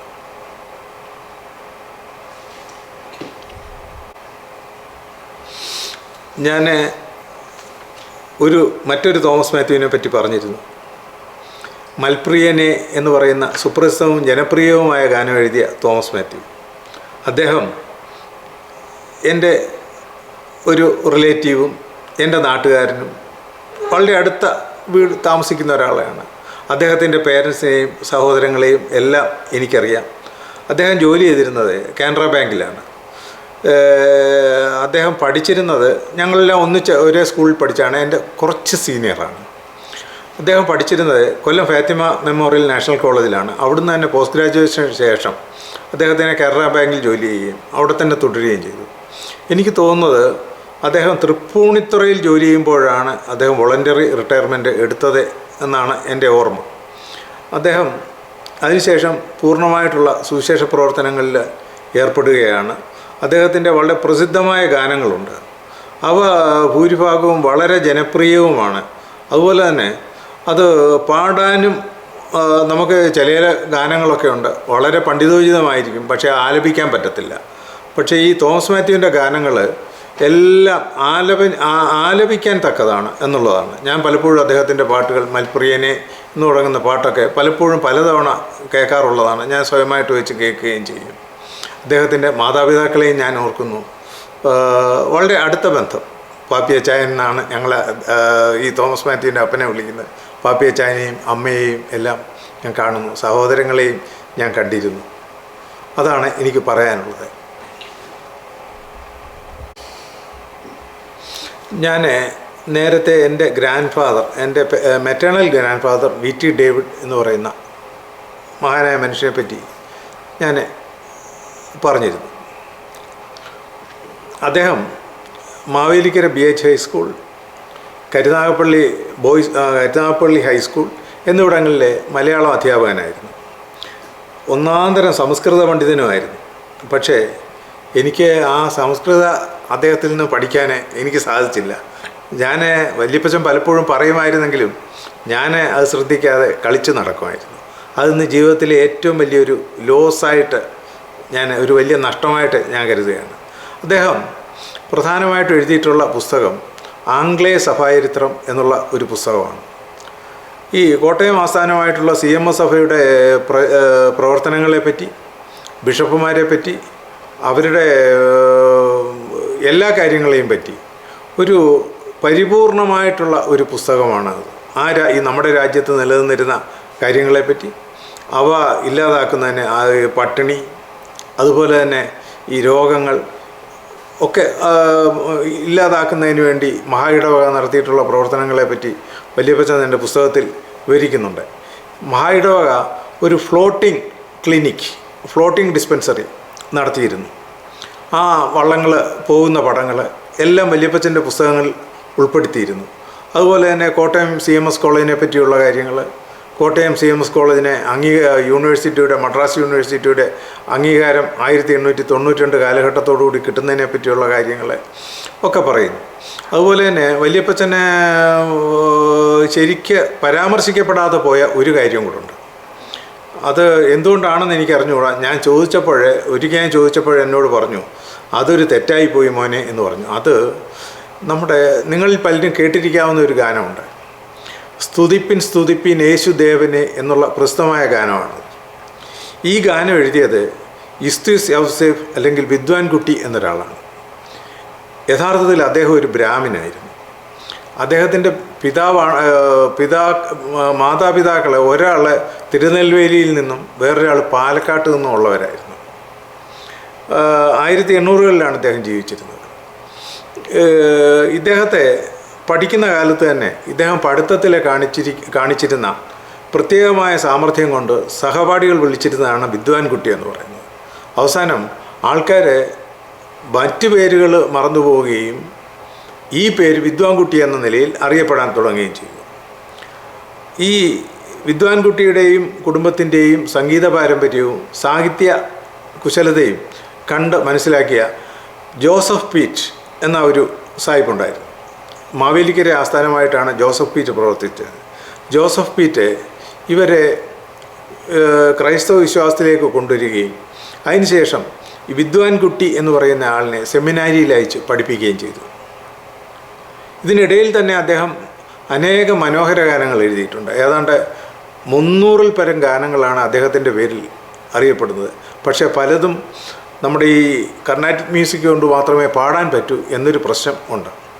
അപ്പോൾ ഇദ്ദേഹത്തെ സെമിനാരിയിൽ ചേർത്ത് പഠിപ്പിച്ചതിന് ശേഷം നമ്മുടെ കോട്ടയം ആസ്ഥാനമായിട്ടുള്ള CMSസഭയുടെ തെക്കൻ ഭാഗങ്ങളിൽ, അതായത് ഭരണിക്കാവ്, കന്നേറ്റി, മങ്കുഴി, കൃഷ്ണപുരം, കാപ്പില്, ഞെക്കനാല്, കന്നേറ്റി എന്നീ ഇടവകളിൽ ഇദ്ദേഹത്തെ വൈദികനായിട്ട് നിയമിക്കുകയും അവിടെ എല്ലാം തന്നെ സുവിശേഷ പ്രഘോഷണങ്ങൾക്ക് അദ്ദേഹം നേതൃത്വം നൽകുകയും ചെയ്തു.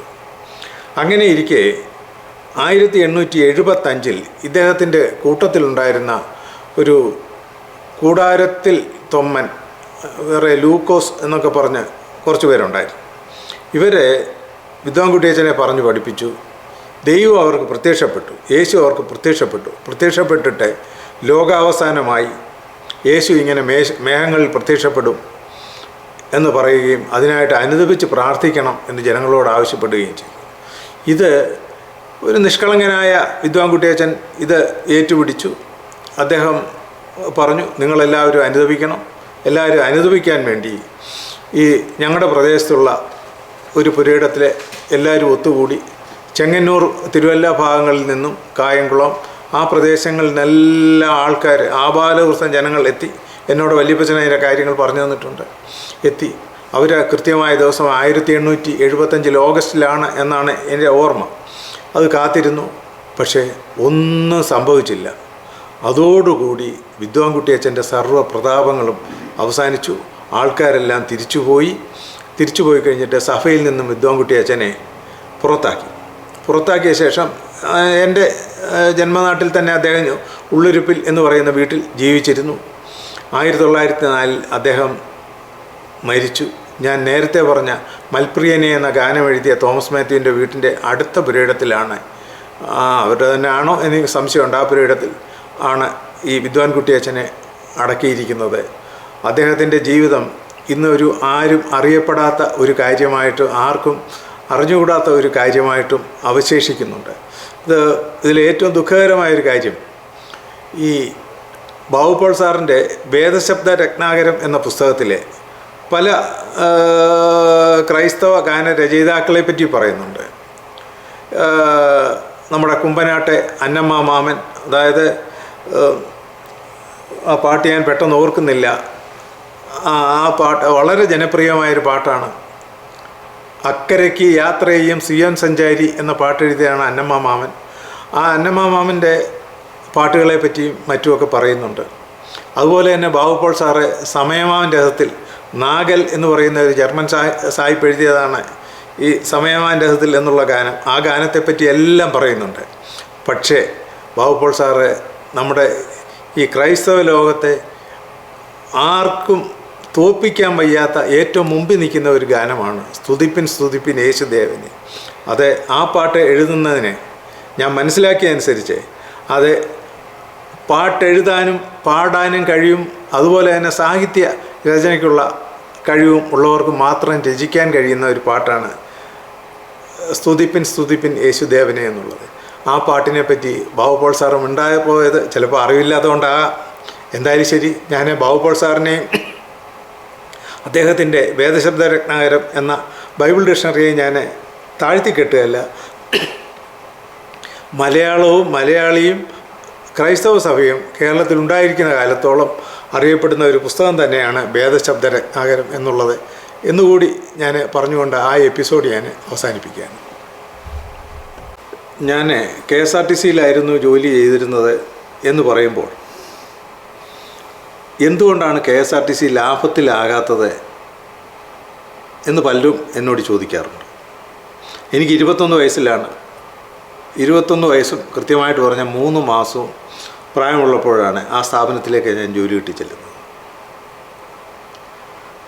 അപ്പോൾ മുതൽ ആ സ്ഥാപനത്തെപ്പറ്റി പഠിക്കാനും എന്നെ ഏൽപ്പിക്കുന്ന ജോലികൾ വളരെ കൃത്യമായിട്ട് ജോലി ചെയ്യാനും ഞാൻ ശ്രമിച്ചിരുന്നു.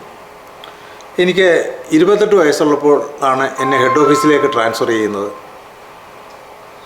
അവിടുത്തെ ബജറ്റ് സെക്ഷൻ എന്ന് പറയും, അത് യഥാർത്ഥത്തിൽ ട്രാൻസ്പോർട്ട് കോർപ്പറേഷൻ്റെ ഫൈനാൻസിങ് ആണ്. ഞാൻ അവിടെയാണ് ജോലി ചെയ്തിരുന്നത്. അത് ഒരു തരത്തിൽ ഞാൻ പഠിച്ചിരുന്ന കാര്യങ്ങൾ പ്രാക്ടീസ് ചെയ്യാൻ എന്നെ പ്രാപ്തനാക്കിയിരുന്നു.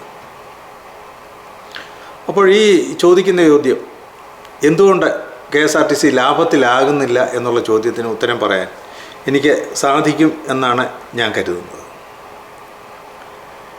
യഥാർത്ഥത്തിൽ ട്രാൻസ്പോർട്ട് കോർപ്പറേഷൻ ലാഭത്തിലാകാൻ ഉദ്ദേശിച്ചിട്ടില്ല എന്നുള്ളതാണ് അതിൻ്റെ സത്യം. 1950 RTC ആക്ടിൻ്റെ അടിസ്ഥാനത്തിലാണ് റോഡ് ട്രാൻസ്പോർട്ട് കോർപ്പറേഷൻ നിലവിൽ വന്നത്. അതിൽ പറയുന്നത് to provide economic, efficient and well coordinated services എന്ന് മാത്രമാണ് അത് പറയുന്നത്. ഇത് നടത്തുന്നതിന് കുറേയധികം കാര്യങ്ങളുണ്ട്. അതിൽ പ്രധാനമായിട്ടും നമുക്ക് പറ്റിപ്പോയ കുഴപ്പങ്ങളെപ്പറ്റി ഞാൻ പറയാം. കേരളത്തിലെ ആദ്യത്തെ മാനേജ്മെൻറ്റ് വിദഗ്ധനായിരുന്നത് നമ്മുടെ ഫാക്റ്റിൻ്റെ ചെയർമാനായിരുന്ന ഒരു ആളുണ്ട്. അദ്ദേഹത്തിൻ്റെ പേര് ഞാനിപ്പോൾ ഓർക്കുന്നില്ല. അദ്ദേഹം ഒരു പുസ്തകം എഴുതിയിട്ടുണ്ട്, ആരോടും പരിഭവമില്ലാതെ. ആ പുസ്തകം ഞാൻ ഓർക്കുന്നു. അത് 2 വോളിയംസാണ്.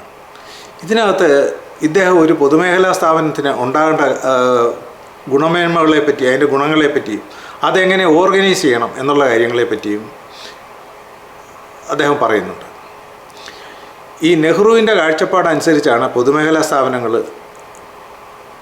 സ്ഥാപനങ്ങൾക്ക് രൂപം കൊടുക്കുന്നതും നടത്തുന്നതും. പക്ഷേ ഗവൺമെൻറ് ഡിപ്പാർട്ട്മെൻറ്റുകൾ പൊതുമേഖലാ സ്ഥാപനങ്ങളാക്കി മാറ്റുമ്പോൾ അവയെ കൊമേഴ്ഷ്യലൈസ് ചെയ്യാൻ കഴിഞ്ഞിരുന്നില്ല എന്നുള്ളതാണ് സത്യം.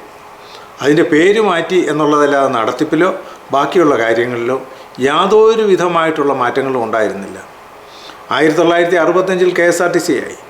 1972 ഞാൻ ജോലി കിട്ടി ചെല്ലുമ്പോഴും 78 ഹെഡ് ഓഫീസിലേക്ക് ചെല്ലുമ്പോഴും അവിടെ ചില ഫോംസിലൊക്കെ എഴുതിയിരുന്നത് ഡയറക്ടർ എന്ന് തന്നെയാണ്. അപ്പോഴത്തേക്കും ജനറൽ മാനേജറായി കഴിഞ്ഞു. അതുപോലും ആ മാറ്റങ്ങൾ പോലും സ്ട്രക്ചറലായിട്ട് വരുത്താൻ നമുക്ക് കഴിഞ്ഞിരുന്നില്ല എന്നുള്ളതാണ് സത്യം. അതായത് വരുത്തേണ്ടിയിരുന്ന ഘടനാപരമായിട്ടുള്ള മാറ്റങ്ങൾ ഈ സ്ഥാപനത്തിൽ ഒട്ടും തന്നെ നടത്തിയിട്ടില്ല.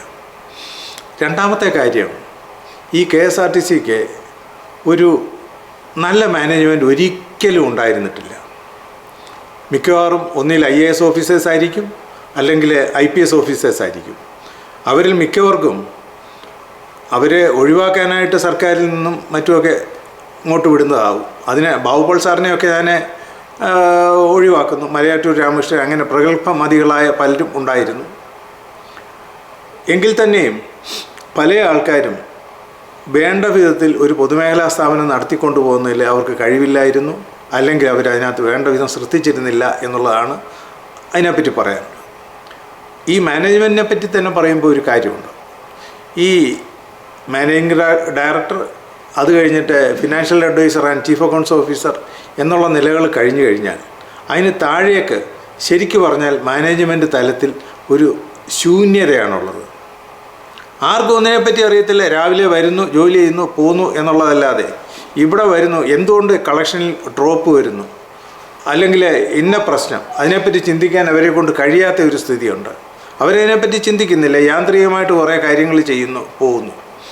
അവിടെ ഓഫീസർ തസ്തികയിലേക്ക് വരുന്നതിനകത്ത് ബഹുഭൂരിപക്ഷം ആൾക്കാരും ഞാൻ റിട്ടയർ ചെയ്ത ഒരു വ്യക്തി എന്ന നിലയിൽ പറയുമ്പോൾ ആർക്കെങ്കിലും കേൾവിക്കാർക്ക് വിഷമം ഉണ്ടാകുന്നെങ്കിൽ എന്നോട് ക്ഷമിക്കണം. ഞാനൊരു കാര്യം പറയാം. അതിനകത്ത് മാനേജ്മെൻറ്റ് തലങ്ങളിലേക്ക് വരുന്നതിനകത്ത് ഒരു നല്ല പങ്ക് ആൾക്കാരും ആ ഓഫീസർ തസ്തികയിലെത്താൻ ഇൻകോമ്പീറ്റൻ്റാണ്. ഈ പ്രൊമോഷൻ രീതി മാറ്റണം. കഴിവുള്ളവരെ മാത്രം, കഴിവും വിദ്യാഭ്യാസവും ഉള്ളവരെ മാത്രം ആ തസ്തികകളിലേക്ക് കടത്തിവിടണം. പലപ്പോഴും ഡിപ്പെൻഡൻസ്, ആശ്രിത നിയമനം കിട്ടി വരുന്നതിൽ ബഹുഭൂരിപക്ഷം ആൾക്കാർക്കും നിർദ്ദിഷ്ടമായിട്ടുള്ള ഗുണങ്ങളോ വിദ്യാഭ്യാസപരമായിട്ടുള്ള നിലവാരങ്ങളോ ഇല്ല എന്ന് പറയുമ്പോൾ ഒരിക്കൽ കൂടി ഞാൻ അവരോട് പറയുന്നു, നിങ്ങൾ എന്നോട് ക്ഷമിക്കണം. സത്യം പറയാതിരിക്കാനാകത്തില്ല. സത്യം ഇപ്പോഴെങ്കിലും ആരെങ്കിലും തുറന്ന് പറയണം. അതുകൊണ്ട് ഞാൻ പറയുന്നു, ഈ നിയന്ത്രണങ്ങൾ നമ്മൾ നിർബന്ധമായിട്ട് ഈ നിബന്ധനകൾ പാലിക്കണം. കഴിവുള്ളവരെ മാത്രം മേളിലേക്ക് നമുക്ക് കടത്തിവിടണം. അടുത്തതായിട്ട് KSRTCയുടെ അപജയത്തിന് കാരണമായിട്ട് എനിക്ക് പറയാനുള്ളത്, ഒരിക്കലും ഇതിലെ നവീകരണം എന്നൊരു സംഗതിയില്ല. ഒരിക്കലും യാതൊരു നവീകരണങ്ങളും ഇല്ലാതെ പോകുന്നതാണ്. ഓപ്പറേറ്റിംഗ് വിങ്ങിലോ അല്ലെങ്കിൽ മെക്കാനിക്കൽ വിങ്ങിലോ യാതൊരു വിധമായിട്ടുള്ള നവീകരണങ്ങൾ നടത്തുന്നില്ല. ആകെപ്പാടെ വന്നിട്ടുള്ള ചേഞ്ച്, ഞാൻ 2072 സർവീസ് വന്നു. 2005 ഞാൻ റിട്ടയർ ചെയ്യുമ്പോൾ അതുവരെ വന്നിട്ടുള്ള രണ്ട് മാറ്റങ്ങളെന്ന് പറയുന്നത്, ഒന്ന് അക്കൗണ്ടിങ്ങിലെ വന്നിട്ടുള്ള ഒരു കൊമേഴ്ഷ്യൽ അക്കൗണ്ടിങ്ങിലേക്ക് മാറി എന്നുള്ളതാണ്. അതും പരിപൂർണമായിട്ടില്ല എന്ന് പറയുന്നവരും ഉണ്ട്. എനിക്കതിനെപ്പറ്റി ഒരു ആധികാരികമായിട്ട് പറയാൻ പറ്റത്തില്ല, ഞാൻ അക്കൗണ്ടിങ് പഠിച്ചിട്ടില്ല. രണ്ടാമതായിട്ട് മെക്കാനിക്കൽ ബ്രാഞ്ചിന് പിന്നെ ഒരു മാറ്റം വന്നതെന്ന് പറഞ്ഞാൽ ഈ മാനുവൽ ടിക്കറ്റ് റാക്കിന് പകരം ഇലക്ട്രോണിക് റാക്കുകളിലേക്ക്, ഇലക്ട്രോണിക് മെഷീനുകളിലേക്ക് വന്നു എന്നുള്ളതാണ്. അത് ധാരാളം സേവിങ്സ് കോർപ്പറേഷൻ ഉണ്ടാക്കി കൊടുത്ത ഒരു കാര്യമാണ്. അതിനെപ്പറ്റി ഫർദർ ഡീറ്റെയിൽസിലേക്ക് ഞാൻ പോകുന്നില്ല. ഈ രണ്ട് കാര്യങ്ങൾ ഒഴിച്ചു കഴിഞ്ഞാൽ ഏറ്റവും കഷ്ടമായിട്ടുള്ള കാര്യം മെക്കാനിക്കൽ ബ്രാഞ്ചിലാണ്. മെക്കാനിക്കൽ ബ്രാഞ്ചിൽ ഈവൻ ഒരു ടയർ ഇളക്കുന്നതിനുള്ള ന്യൂമാറ്റിക് ടൂൾസ് പോലും കൊടുത്തിട്ടില്ല എന്ന് പറയുമ്പോൾ എന്നെ കേൾക്കുന്നവർ വിശ്വസിക്കുമോ ഇല്ലയോ എന്ന് എനിക്കറിയത്തില്ല. ഇപ്പോഴും അവർ പഴയതിൻ്റെ കൂട്ട് അവർ ഈ മാടുകളെ പോലെ പണിയെടുത്തെങ്കിൽ മാത്രമേ ഒരു ടയർ അഴിക്കാൻ പറ്റൂ. നമ്മളിപ്പോൾ ഒരു കാറിൻ്റെ ടയർ മാനുവലായിട്ട് അഴിക്കുമ്പം തന്നെയുള്ള പ്രയാസം നിങ്ങൾക്കറിയാം. ഒരു ബസ്സിൻ്റെ ടയർ അഴിക്കുമ്പോഴുള്ള പ്രയാസം എത്രമാത്രമായിരിക്കും. അത് കൊടുക്കാൻ സാധിക്കാഞ്ഞിട്ടല്ല. ഞാനിപ്പോഴും ഓർക്കുന്നു, ഹൗസിംഗ് അർബൻ ഡെവലപ്മെൻറ്റ് കോർപ്പറേഷൻ എന്ന് പറയുന്ന സ്ഥാപനത്തിൽ നിന്ന് കോർപ്പറേഷൻ 100 കോടി രൂപ ലോൺ എടുത്തു. നല്ല റീസണബിൾ റേറ്റിലാണ് ലോൺ എടുത്തത്. അതിൻ്റെ ചർച്ചകളിലൊക്കെ ഞാൻ പങ്കെടുത്തവരാണ്.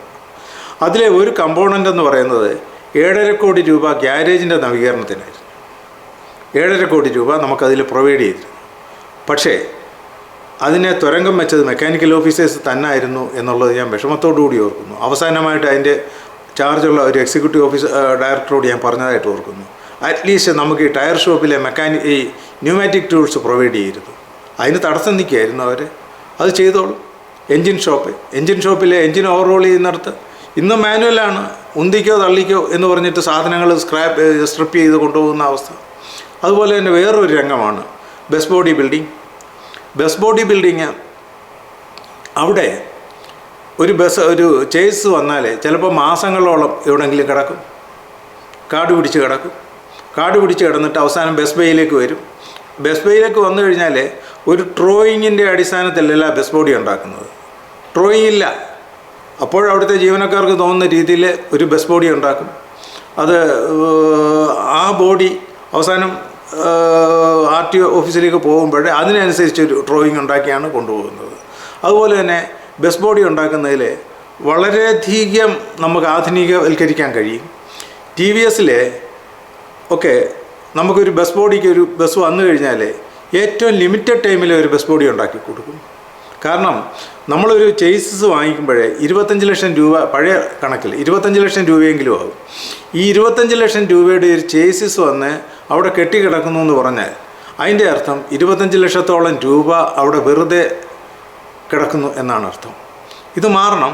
നമുക്ക് അതേ സമയം തന്നെ സ്റ്റാൻഡേർഡൈസേഷൻ ഓഫ് ബസ് ബോഡീസ് നടപ്പാക്കി കഴിഞ്ഞാൽ നമ്മളെ സംബന്ധിച്ചിടത്തോളം ഒരു ഫുഡ് ബോർഡ് കൃത്യമായിട്ട് ഉണ്ടാക്കി വെച്ചിട്ടുണ്ടെങ്കിൽ എടുത്ത് ഫിറ്റ് ചെയ്താൽ മതി. അത് ഫിറ്റ് ചെയ്ത് പെട്ടെന്ന് പോകാം. ഇതങ്ങനെയല്ല. അവിടെ ബസ് ബേയിൽ വന്നു കഴിഞ്ഞിട്ട്, ചേസസ് ബേയിൽ വന്നു കഴിഞ്ഞിട്ട് ഇത് ഫുഡ് ബോർഡ് ഉണ്ടാക്കും. ഇത്തരം കാര്യങ്ങൾ മാറ്റണം. പ്രീ ഫാബ്രിക്കേറ്റഡ് സാധനങ്ങൾ ഉപയോഗിച്ച്, ഡിവിഷൻ ഓഫ് ലേബർ ഉപയോഗിച്ച് ബസ് ബോഡി നിർമ്മാണം നമ്മളെ സംബന്ധിച്ചിടത്തോളം വളരെ കൃത്യമായിട്ട് ചെയ്യാവുന്ന ഒരു കാര്യമാണ്. അതിനുപോലും ശ്രമം ഉണ്ടായിട്ടില്ല. പിന്നൊന്നാണ് വെഹിക്കിൾ ഓവർഹോളിംഗ്. ഓപ്പറേറ്റിംഗ് യൂണിറ്റുകളിൽ നിന്ന് ബസ് സർവീസിന് വേണ്ടി വർക്ക്ഷോപ്പുകളിലേക്ക് അയക്കുന്നു. അതും ഈ പറഞ്ഞ പോലെ സർവീസിൽ നിന്ന് വിഡ്രോ ചെയ്ത് വർക്ക്ഷോപ്പുകളിലേക്ക് അയക്കുന്നു. 3-4 മാസം കഴിഞ്ഞിട്ടാണ് ഈ ബസ് തിരികെ വരിക. യഥാർത്ഥത്തിൽ മാക്സിമം ഒരാഴ്ച കൊണ്ട് തീർക്കാവുന്നതേ ഉള്ളൂ. അതായത് യാതൊരു പ്ലാനിങ്ങും ഇല്ലാതാണ് ഈ കാര്യങ്ങൾ പോകുന്നത്. ഇനിയെങ്കിലും ഇതൊക്കെ നമ്മൾ മാറ്റണം. പിന്നെ വേറെ ഒരു കാര്യം എന്ന് പറയുന്നത്, state government road transport corporation capital contribution കൊടുക്കാൻ നിർബന്ധിതമാണ്. വളരെ അപൂർവമായിട്ട് മാത്രമേ ക്യാപിറ്റൽ കോൺട്രിബ്യൂഷൻ കിട്ടാറുള്ളൂ. 1994 അധികാരത്തിൽ വന്ന സർക്കാരിൻ്റെ ഭാഗമായിരുന്ന R. ബാലകൃഷ്ണപിള്ള പറഞ്ഞൊരു കാര്യമുണ്ട്. ക്യാപിറ്റൽ കോൺട്രിബ്യൂഷൻ കൊടുക്കാതെ തന്നെ ഞാൻ ആ സ്ഥാപനത്തെ ശരിയാക്കി കാണിക്കാം. ഈ ക്യാപിറ്റൽ കോൺട്രിബ്യൂഷൻ കിട്ടുന്നത് ഈ ആ വിദൂരസ്ഥമായ ഗ്രാമങ്ങളിലേക്കും മറ്റ് സ്ഥലങ്ങളിലേക്കും സർവീസ് നടത്തുന്ന ബസ്സുകൾ കൊടുക്കുന്ന സ്റ്റുഡൻസ് കൺസെഷന്, അതുപോലെ തന്നെ ബാക്കി പലതരം കൺസെഷനുകൾ, ഈ ഫിസിക്കലി ഹാൻഡിക്യാപ്ഡ് അങ്ങനെയുള്ളവർക്ക് കൊടുക്കുന്ന കൺസെഷൻസ് ഈ കണ്ണ് കാണാൻ വയ്യാത്തവർക്ക് കൊടുക്കുന്ന കൺസെഷൻസ്, ഇതിൻ്റെ എല്ലാം ഭാഗമായിട്ട് സർക്കാർ കിട്ടേണ്ട സഹായങ്ങൾ റീഇംബേഴ്സ് ചെയ്യുന്നില്ല എന്ന് തന്നെയല്ല, പലപ്പോഴും സ്റ്റേറ്റ് ഗവൺമെൻറ് കൊടുക്കേണ്ട ക്യാപിറ്റൽ കോൺട്രിബ്യൂഷൻസ് കൊടുക്കാറില്ല. സെൻട്രൽ ഗവൺമെൻറ് ഇതിന് തുല്യമായി 2 രൂപ സ്റ്റേറ്റ് ഗവൺമെൻറ് ക്യാപിറ്റൽ കോൺട്രിബ്യൂഷൻ കൊടുക്കുകയാണെങ്കിൽ, 1 രൂപ സ്റ്റേറ്റ് ഗവൺമെൻറ് കൊടുക്കുകയാണെങ്കിൽ 1 രൂപ സെൻട്രൽ ഗവൺമെൻറ് കൊടുക്കാൻ ബാധ്യസ്ഥരാണ്. സെൻട്രൽ ഗവൺമെൻറ്റിന് വേണ്ടി അത് കൊടുക്കുന്നത് റെയിൽവേസാണ്. 1989 ശേഷം റെയിൽവേസ് 10 പൈസ പോലും അതിനകത്ത് കൊടുത്തിട്ടില്ല. അതേസമയം തന്നെ എല്ലാ ട്രെയിനിൻ്റെ ടൈമിനനുസരിച്ചും, പ്രത്യേകിച്ചും ട്രിവാൻഡ്രത്ത് നിന്ന് 5 മണിക്ക് തിരിക്കുന്ന വേണാട് എക്സ്പ്രസ്സിന് ആൾക്കാരെ എത്തിക്കുന്ന ജോലി വരെ ഈ സ്ഥാപനം ചെയ്യണം. ഇങ്ങനെ നിരന്തരമായിട്ടുള്ള കാര്യങ്ങൾ, ഈ നഷ്ടങ്ങൾ ഇങ്ങനെ വരുന്ന സംഭവങ്ങളുണ്ട്. പിന്നെ ഈ ഷെഡ്യൂളിങ്ങിലെ അപാകതകൾ, ഷെഡ്യൂൾ ഉണ്ടാക്കുന്നതിൽ അനാവശ്യമായിട്ടുള്ള ഇൻ്റർവെൻഷൻസ് പലപ്പോഴും പലർക്ക് വേണ്ടി ഉണ്ടാകാറുണ്ട്. ഇതൊക്കെ ചേർന്നിട്ടാണ് ഈ സ്ഥാപനത്തെ ഈ നിലയിലെത്തിക്കുന്നത്. പക്ഷേ ഇപ്പോഴും ഈ സ്ഥാപനം ലാഭത്തിലാക്കണം എന്നൊന്നും എനിക്ക് പറയാനില്ല. അതേസമയം തന്നെ ജനോപകാരപ്രദമായ രീതിയിൽ നടക്കണം. പിന്നെ ഈ കൈക്കൂലി അങ്ങനെ ഉണ്ടോ എന്ന് ചോദിച്ചാൽ കൈക്കൂലി ഇല്ല എന്ന് എനിക്ക് പറയാൻ പറ്റത്തില്ല. പക്ഷേ ഇതിൻ്റെ ഫൈനാൻസ് വിങ്ങിലൊന്നും അങ്ങനെയുള്ള പ്രശ്നങ്ങൾ എൻ്റെ ദീർഘകാലം കൊണ്ട് ഞാൻ കണ്ടിട്ടില്ല എന്നുകൂടെ ഞാൻ പറയട്ടെ. Thank you. ഞാൻ വായനയെപ്പറ്റി പറഞ്ഞു. പുസ്തകം വായനയിലേക്കും പുസ്തകങ്ങളിലേക്കും എന്നെ വഴിതിരിച്ചു വിട്ടത് എൻ്റെ ഗ്രാൻഡ് ഫാദറായിരുന്നു. ഞാൻ വേറൊരു കാര്യം കൂടെ പറഞ്ഞിരുന്നു. മാതൃഭൂമി വീക്ക്ലി അന്നും ഇന്നും എൻ്റെ ജീവിതത്തിൻ്റെ എനിക്ക് ഒഴിവാക്കാനാകാത്ത ഒരു കാര്യമാണ്. എൻ്റെ മരണം വരിക അല്ലെങ്കിൽ കണ്ണ് കാണാവുന്ന ഇടത്തോളവും ഞാൻ മാതൃഭൂമി വായിക്കും. ആ മാതൃഭൂമിയിൽ വന്ന നോവലുകൾ, ഉദാഹരണത്തിന് ബ്രാം സ്റ്റോക്കറുടെ ഡ്രാക്കുള, പിന്നെ തിക്കൊടിയൻ്റെ ചുവന്ന കടൽ, ഇതൊക്കെ വായിച്ചുകൊണ്ടാണ് ഞാൻ വന്നത്. കുറച്ചാളുകൂടെ കഴിഞ്ഞപ്പോഴത്തേക്ക് നമ്മുടെ അരവിന്ദൻ്റെ ചെറിയ മനുഷ്യരും വലിയ ലോകവും വന്നു. അത് ഞാൻ വലിയപ്പച്ചനോട് ചോദിച്ചു മനസ്സിലാക്കും. അങ്ങനെയാണ് വന്നത്. അത് കഴിഞ്ഞിട്ട് 11ാമത്തെ വയസ്സിൽ എനിക്ക് ലൈബ്രറി മെമ്പർഷിപ്പ് കിട്ടുന്നു. താലൂക്ക് ലൈബ്രറിയാണ്, പുസ്തകങ്ങളുടെ ഒരു വലിയ കലവറ തന്നെയാണ്. ആ പുസ്തകങ്ങളിൽ ഞാൻ ആദ്യം വായിച്ചത് കൊട്ടാരത്തിൽ ചങ്കുണ്ണിയുടെ ഐതിഹ്യമാലയാണ്. അന്നത് 8 വോളിയമാണ്. ആ 8 വോളിയങ്ങൾ ഓരോ ദിവസം ഓരോന്ന് വെച്ച് വായിച്ചു. പകലും രാത്രിയും മണ്ണെണ്ണ വിളക്കത്ത് ഇരുന്ന് വായിച്ചത് ഞാനിപ്പോഴും ഓർക്കുന്നുണ്ട്. പിന്നെ അങ്ങോട്ട് വന്നപ്പോഴത്തേക്ക് പുസ്തകങ്ങളുടെ ഒരു വലിയ നീണ്ട നിര, തകഴിയുടെ 2 ഇടങ്ങഴി, ചെമ്മീൻ, ഇങ്ങനെ ഓരോരോ പുസ്തകങ്ങളായിട്ട് വന്നു. പിന്നെ ആ കാലഘട്ടങ്ങളിലെ പ്രസിദ്ധമായ ചില നോവലുകളൊക്കെ ഉണ്ട്. ഈ തകഴിയുടെ ഏണിപ്പടികൾ, പിന്നെ കേശവദേവിൻ്റെ അയൽക്കാർ, അങ്ങനെയുള്ള പുസ്തകങ്ങൾ, ഇതെല്ലാം വായിച്ച് മേളിലേക്ക് വന്നു. അപ്പോഴേ ഒരു 76 കാലമായപ്പോഴത്തേക്ക് ഇംഗ്ലീഷിൽ നിന്ന് നന്നായിട്ട് വായിച്ചു. അങ്കിൾ ടോംസ് ക്യാബിൻ തുടങ്ങിയ എല്ലാ പുസ്തകങ്ങളും, ആ സീരീസ് എല്ലാം വായിച്ചു. ഇംഗ്ലീഷെ പ്രധാന പുസ്തകങ്ങളെല്ലാം വായിച്ചു. പിന്നെ ഞാൻ 76 കാലഘട്ടം എന്ന് 70-75 കാലഘട്ടം എന്ന് പറഞ്ഞത് മലയാള സാഹിത്യത്തിൻ്റെ ഒരു പുഷ്കലമായൊരു കാലഘട്ടമായിരുന്നു. പ്രധാനപ്പെട്ട 3 നോവലുകൾ, OV വിജയൻ്റെ ഖസാക്കിൻ്റെ ഇതിഹാസം, മുകുന്ദൻ്റെ മയ്യഴിപ്പുഴയുടെ തീരങ്ങൾ, പുനത്തിൽ കുഞ്ഞബ്ദുള്ളയുടെ സ്മാരകശിലകൾ, ഇങ്ങനെ തുടങ്ങിയ നോവലുകൾ. ഇതിനോടൊപ്പം തന്നെ മറ്റ് ബുദ്ധിപരമായ പുസ്തകങ്ങൾ ഞാൻ വായിച്ചിട്ടുള്ള കാര്യങ്ങളെല്ലാം തന്നെ ആ കാലഘട്ടങ്ങളിലെ മലയാളത്തിൽ വന്നിരുന്ന എല്ലാ പ്രധാന പുസ്തകങ്ങളും ലൈബ്രറിയിലൂടെ ഞാൻ വായിച്ചു. ഇപ്പോഴും ഞാൻ കൃത്യമായിട്ട് വായിക്കുന്നു. പിന്നെ എം ടിയുടെ 2-ാം ഊഴം, PK ബാലകൃഷ്ണൻ്റെ ഇനി ഞാൻ ഉറങ്ങട്ടെ, ഇങ്ങനെയുള്ള പുസ്തകങ്ങളിലൂടെ എല്ലാം വന്നു. ഇപ്പോഴേ TD രാമകൃഷ്ണനുണ്ട്. TD രാമകൃഷ്ണൻ്റെ പച്ച, മഞ്ഞ, ചുവപ്പ് നോവൽ, അതെല്ലാം ഞാൻ നന്നായിട്ട് തന്നെ വായിച്ചിരിക്കുന്നു. മലയാളം ഇന്നും എനിക്കൊരു ക്രേസ് തന്നെയാണ്. ഞാൻ കഴിയുന്നത് എല്ലാ പുസ്തകങ്ങളും ഇപ്പോൾ വാങ്ങിക്കുകയാണ് പതിവ്, വായിക്കാറുണ്ട്. ഇംഗ്ലീഷും സാമാന്യമായിട്ട് തന്നെ എന്നെ പോലുള്ള ഒരാളിനെ സംബന്ധിച്ചിടത്തോളം വായിക്കേണ്ടതായിട്ടുള്ള മിക്കവാറും എല്ലാ പുസ്തകങ്ങളും തീർന്നു കഴിഞ്ഞു. സ്റ്റിൽ ഞാൻ വായിക്കുന്നു. ഞാൻ ഇപ്പോൾ വായിച്ചുകൊണ്ടിരിക്കുന്നത് ക്യാൻസറിനെ പറ്റിയുള്ള ഒരു പുസ്തകമാണ്. എംപറർ ഓൾ മാലഡീസ് ക്യാൻസർ എന്ന് പറയുന്ന ഒരു പുസ്തകം. അതുപോലെ തന്നെ ഈയിടെ വായിച്ച എനിക്കൊരു കണ്ണുനീരോടുകൂടി വായിച്ച ഒരു പുസ്തകമുണ്ട്. പോൾ കലാനിധി എന്ന് പറയുന്ന ഒരു ഡോക്ടർ എഴുതിയൊരു പുസ്തകം. അദ്ദേഹം ഒരു ഡോക്ടറായിരുന്നു, ഒരു ന്യൂറോ സർജൻ. അദ്ദേഹത്തിന് 36-ാമത്തെ വയസ്സിൽ ക്യാൻസർ പിടിപെടുന്നതും ലങ്സിനെ ക്യാൻസർ പിടിപെടുന്നതും ഇതിനിടയ്ക്കൊരു മകളുണ്ടാകുന്നതും മരിക്കും എന്നറിഞ്ഞുകൊണ്ട് ആ മകളോടൊപ്പം ചെലവഴിച്ച ദിനങ്ങൾ ഇതൊക്കെ വായിക്കുമ്പോൾ ഇതൊക്കെ തന്ന വായനാനുഭവങ്ങൾ വളരെ വലുതാണ്. ഇതൊക്കെ വായിക്കാൻ സാധിച്ചല്ലോ, എനിക്കതിന് കഴിഞ്ഞല്ലോ, എൻ്റെ ജീവിതത്തിൽ ഇത്രയുമൊക്കെ പോകാൻ കഴിഞ്ഞല്ലോ എന്നൊരു സന്തോഷം എനിക്കുണ്ട്.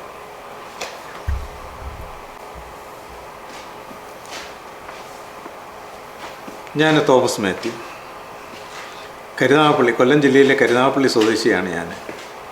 പക്ഷേ ജോലി ചെയ്തതും ജീവിച്ചതും തിരുവനന്തപുരത്താണ്. ഞാൻ കരുനാഗപ്പള്ളിയിലെ പ്രാഥമികമായിട്ട് ഹൈസ്കൂൾ വരെയുള്ള വിദ്യാഭ്യാസത്തിന് ശേഷം ശാസ്താംകോട്ട ദേവസ്വം ബോർഡ് കോളേജിൽ പ്രീ ഡിഗ്രിയും അത് കഴിഞ്ഞിട്ട് പ്രശസ്തമായ മാവേലിക്കരയിലെ ബിഷമൂർ കോളേജിൽ നിന്ന് ഡിഗ്രിയും എടുത്തു. അതിനുശേഷം KSRTCയിൽ ജോലി കിട്ടി, അവിടെ തുടർന്നു. അങ്ങനെ തുടർന്ന് വരുമ്പോഴാണ് 29 വയസ്സ് വരെ ഇങ്ങനെ കഴിഞ്ഞു. അപ്പോഴാണ് എനിക്കൊരു വിവാഹാലോചന വരുന്നത്. ആലപ്പുഴയിൽ നിന്നാണ്. ആലപ്പുഴയിലെ CSI വിഭാഗത്തിൽ തന്നെ പെടുന്ന ഒരാളാണ്. എൻ്റെ അടുക്കലുള്ള ഒരു അച്ചായൻ്റെ ചേട്ടൻ്റെ മകളാണ്. പെണ്ണ് കാണാൻ പോയപ്പോഴേ എനിക്ക് അധികം ചങ്ങനാശ്ശേരി SBയിലാണ് ഇദ്ദേഹം PG ആണ് എന്നൊക്കെ എനിക്കറിയാമായിരുന്നു. അപ്പോൾ എനിക്ക് വളരെ കുറച്ച് ചോദ്യങ്ങളെ ചോദിക്കേണ്ടതായിട്ട് വന്നുള്ളൂ.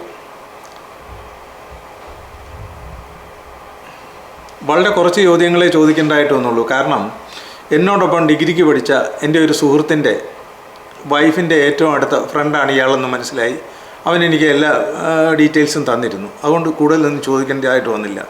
ഞാനപ്പോൾ ചോദിച്ച ഒരു ചോദ്യം എന്താണെന്ന് വെച്ചാൽ, വീക്കിലികൾ വായിക്കാറുണ്ടോ? ഉണ്ട്.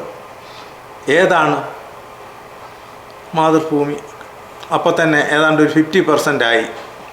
അത് കഴിഞ്ഞ് പിന്നെ എനിക്ക് കുഴപ്പമില്ല, മാതൃഭൂമിയൊക്കെ വായിക്കുന്ന ഒരാളിനൊരു മിനിമം നിലവാരം കാണും. അത് കഴിഞ്ഞിട്ട് ഞാൻ രണ്ടാമതായിട്ട് ചോദിച്ചു, ഞാനൊരു മത്സ്യാഹാര പ്രിയനാണ്, അതുകൊണ്ട് ഞാൻ ചോദിച്ചു, മുളകിട്ട മീൻകറി വെക്കാൻ അറിയാമോ? അറിയാം. അപ്പോൾ പിന്നെ അതോടുകൂടി 100% ആയിക്കഴിഞ്ഞു. പിന്നെ ഒന്നും ചോദിച്ചില്ല. പിന്നെ ബാക്കി എല്ലാ കാര്യങ്ങളും പറഞ്ഞു തീർത്തു. എന്നോട് ഏതാണ്ടൊക്കെ ചോദിച്ചു, ഞാനും പറഞ്ഞു തീർത്തു. അതിനുശേഷം കല്യാണമൊക്കെ കഴിഞ്ഞു. ഞങ്ങൾ സ്വസ്ഥമായിട്ട് ട്രിവാൻഡ്രത്ത് ജീവിച്ചു. ഞങ്ങൾക്ക് 2 മക്കളാണ്, ഞാൻ പറഞ്ഞു കഴിഞ്ഞു. 2 ആൺകുട്ടികളാണ്. ഒരാൾ ഇവിടെ ഹ്യൂസ്റ്റണിലെ IT വർക്ക് ചെയ്യുന്നു. അടുത്തയാൾ ഇംഗ്ലണ്ടിൽ നഴ്സായിട്ട് ജോലി ചെയ്യുന്നു. അങ്ങനെയാണ് ഞങ്ങളുടെ ജീവിതം. ഇവിടെ മോനും കുടുംബവും ഹ്യൂസ്റ്റണിലുണ്ട്. ഒരു മോളാണ്. രണ്ടാമത്തെ ആളിന് 2 ആൺകുട്ടികളാണ്. മരുമോൾ എറണാകുളത്ത് SBയിലെ ഒരു ഓഫീസറാണ്. അതുകൊണ്ട് അവർ അവിടെ എറണാകുളത്ത് കഴിയുന്നു. ഞങ്ങൾ ഇടയ്ക്കിടയ്ക്ക് പോയി അവരെ കാണും. അങ്ങനെയാണ് ഞങ്ങളുടെ ജീവിതം. ഞങ്ങൾ രണ്ടുപേരും 2 വിഭിന്ന ചിന്താഗതിക്കാരാണ്. കൃത്യമായിട്ട് 2 ഐഡിയോളജിക്കലായിട്ട് 2 തരത്തിൽ ചിന്തിക്കുന്നവരാണ്. ഞാൻ നേരത്തെ പറഞ്ഞ പോലെ ഞാൻ ദൈവവിശ്വാസിയോ മതവിശ്വാസിയോ അല്ല. അതേസമയം ഇദ്ദേഹം 100% ദൈവവിശ്വാസിയും ഫുള്ളി ഡിവോട്ടഡുമാണ്. അയാൾ പള്ളിയിൽ പോകണമെങ്കിൽ ഞാൻ കൊണ്ടുപോയി പള്ളിയിലാക്കും, അവിടെ ഇരിക്കും, തിരിച്ചു കൊണ്ടുവരും, അതിനും കുഴപ്പമില്ല. ഞാൻ എൻ്റെ പ്രസ്ഥാനത്തിന് വേണ്ടി വോട്ട് ചെയ്യണമെന്ന് ഞാനിതേവരെ ഞാൻ പറഞ്ഞിട്ടില്ല, പറയാനും എനിക്ക് ഉദ്ദേശമില്ല. അത് ഇഷ്ടം പോലെയാകാം, അയാളുടെ സൗകര്യം പോലെയാകാം. പിന്നെ ഞങ്ങൾ രണ്ടുപേരും വായിച്ച പുസ്തകങ്ങളെപ്പറ്റി ചിലപ്പോൾ ഇരുന്ന് ഡിസ്കസ് ചെയ്യും. ഇയാളുടെ കയ്യിൽ നിന്ന് എനിക്ക് കിട്ടുന്ന ഏറ്റവും വലിയ ഒരു ഗുണം എന്താണെന്ന് വെച്ചാൽ, ഞാൻ വായിച്ചു വരുന്നതിനിടയ്ക്ക് അടുക്കളയിൽ നിൽക്കുന്ന അദ്ദേഹത്തെ വിളിച്ച് ചോദിക്കും, ഇവിടെ ഇന്ന വാക്കിൻ്റെ പ്രൊനൗൺസിയേഷൻ എങ്ങനെ, അല്ലെങ്കിൽ അർത്ഥം എങ്ങനെ, ഇമ്മീഡിയറ്റായിട്ട് എനിക്ക് പറഞ്ഞു തരും. കാരണം എനിക്ക് ഡിക്ഷണറി നോക്കുന്ന ശല്യം ഒഴിവാക്കാം. അങ്ങനെ ഞങ്ങൾ വളരെ ഭദ്രമായിട്ട് അവരവരുടെ സ്വാതന്ത്ര്യം അവരവർക്ക് വിട്ടുകൊടുത്തുകൊണ്ട് 2 പേരും അങ്ങോട്ടും ഇങ്ങോട്ടും അഡ്ജസ്റ്റ് ചെയ്തുകൊണ്ട് ജീവിക്കുന്നു. അവസരങ്ങളൊന്നുമില്ല, യാതൊരു വിധമായ അവസരങ്ങളൊന്നുമില്ല. എങ്ങനെ ആയിരിക്കണം ഒരു വിവാഹ ജീവിതം എന്ന് ചോദിച്ചാൽ, ഞങ്ങളെപ്പോലൊക്കെ ആയാൽ മതി എന്നെനിക്ക് പറയാൻ പറ്റും. അതാണ് എനിക്ക് പറയാനുള്ളത്. എന്നെപ്പറ്റി എങ്ങനെ അസസ് ചെയ്യുന്നു എന്ന് ഞാൻ ഇതേവരെ ചോദിച്ചിട്ടില്ല. പക്ഷേ ഇയാളെപ്പറ്റി ഞാൻ അസസ് ചെയ്തിട്ടുണ്ട്, അത് ഞാൻ കൺവേ ചെയ്തിട്ടുമുണ്ട്. ഞാൻ അന്നമ്മ ഡാനിയൽ. ഞാൻ ആലപ്പുഴയിലാണ് ജനിച്ച് വളർന്നത്. ഡിഗ്രി വരെ ഞാൻ അന്നമ്മ ഡാനിയൽ ഞാൻ ആലപ്പുഴയിൽ ജനിച്ച് വളർന്നത്. സാധാരണ ഒരു മിഡിൽ ക്ലാസ് ഫാമിലി എന്ന് പറയാം. എൻ്റെ അമ്മ ഒരു ടീച്ചറായിരുന്നു. ഫാദർ അവിടെ ആലപ്പുഴയിൽ തന്നെ ഒരു കമ്പനിയിൽ, ഒരു പ്രൈവറ്റ് കമ്പനിയിൽ ഒരു ഉദ്യോഗസ്ഥനായിരുന്നു. സാധാരണ ഒരു ജീവിതമായിരുന്നു എൻ്റേത്.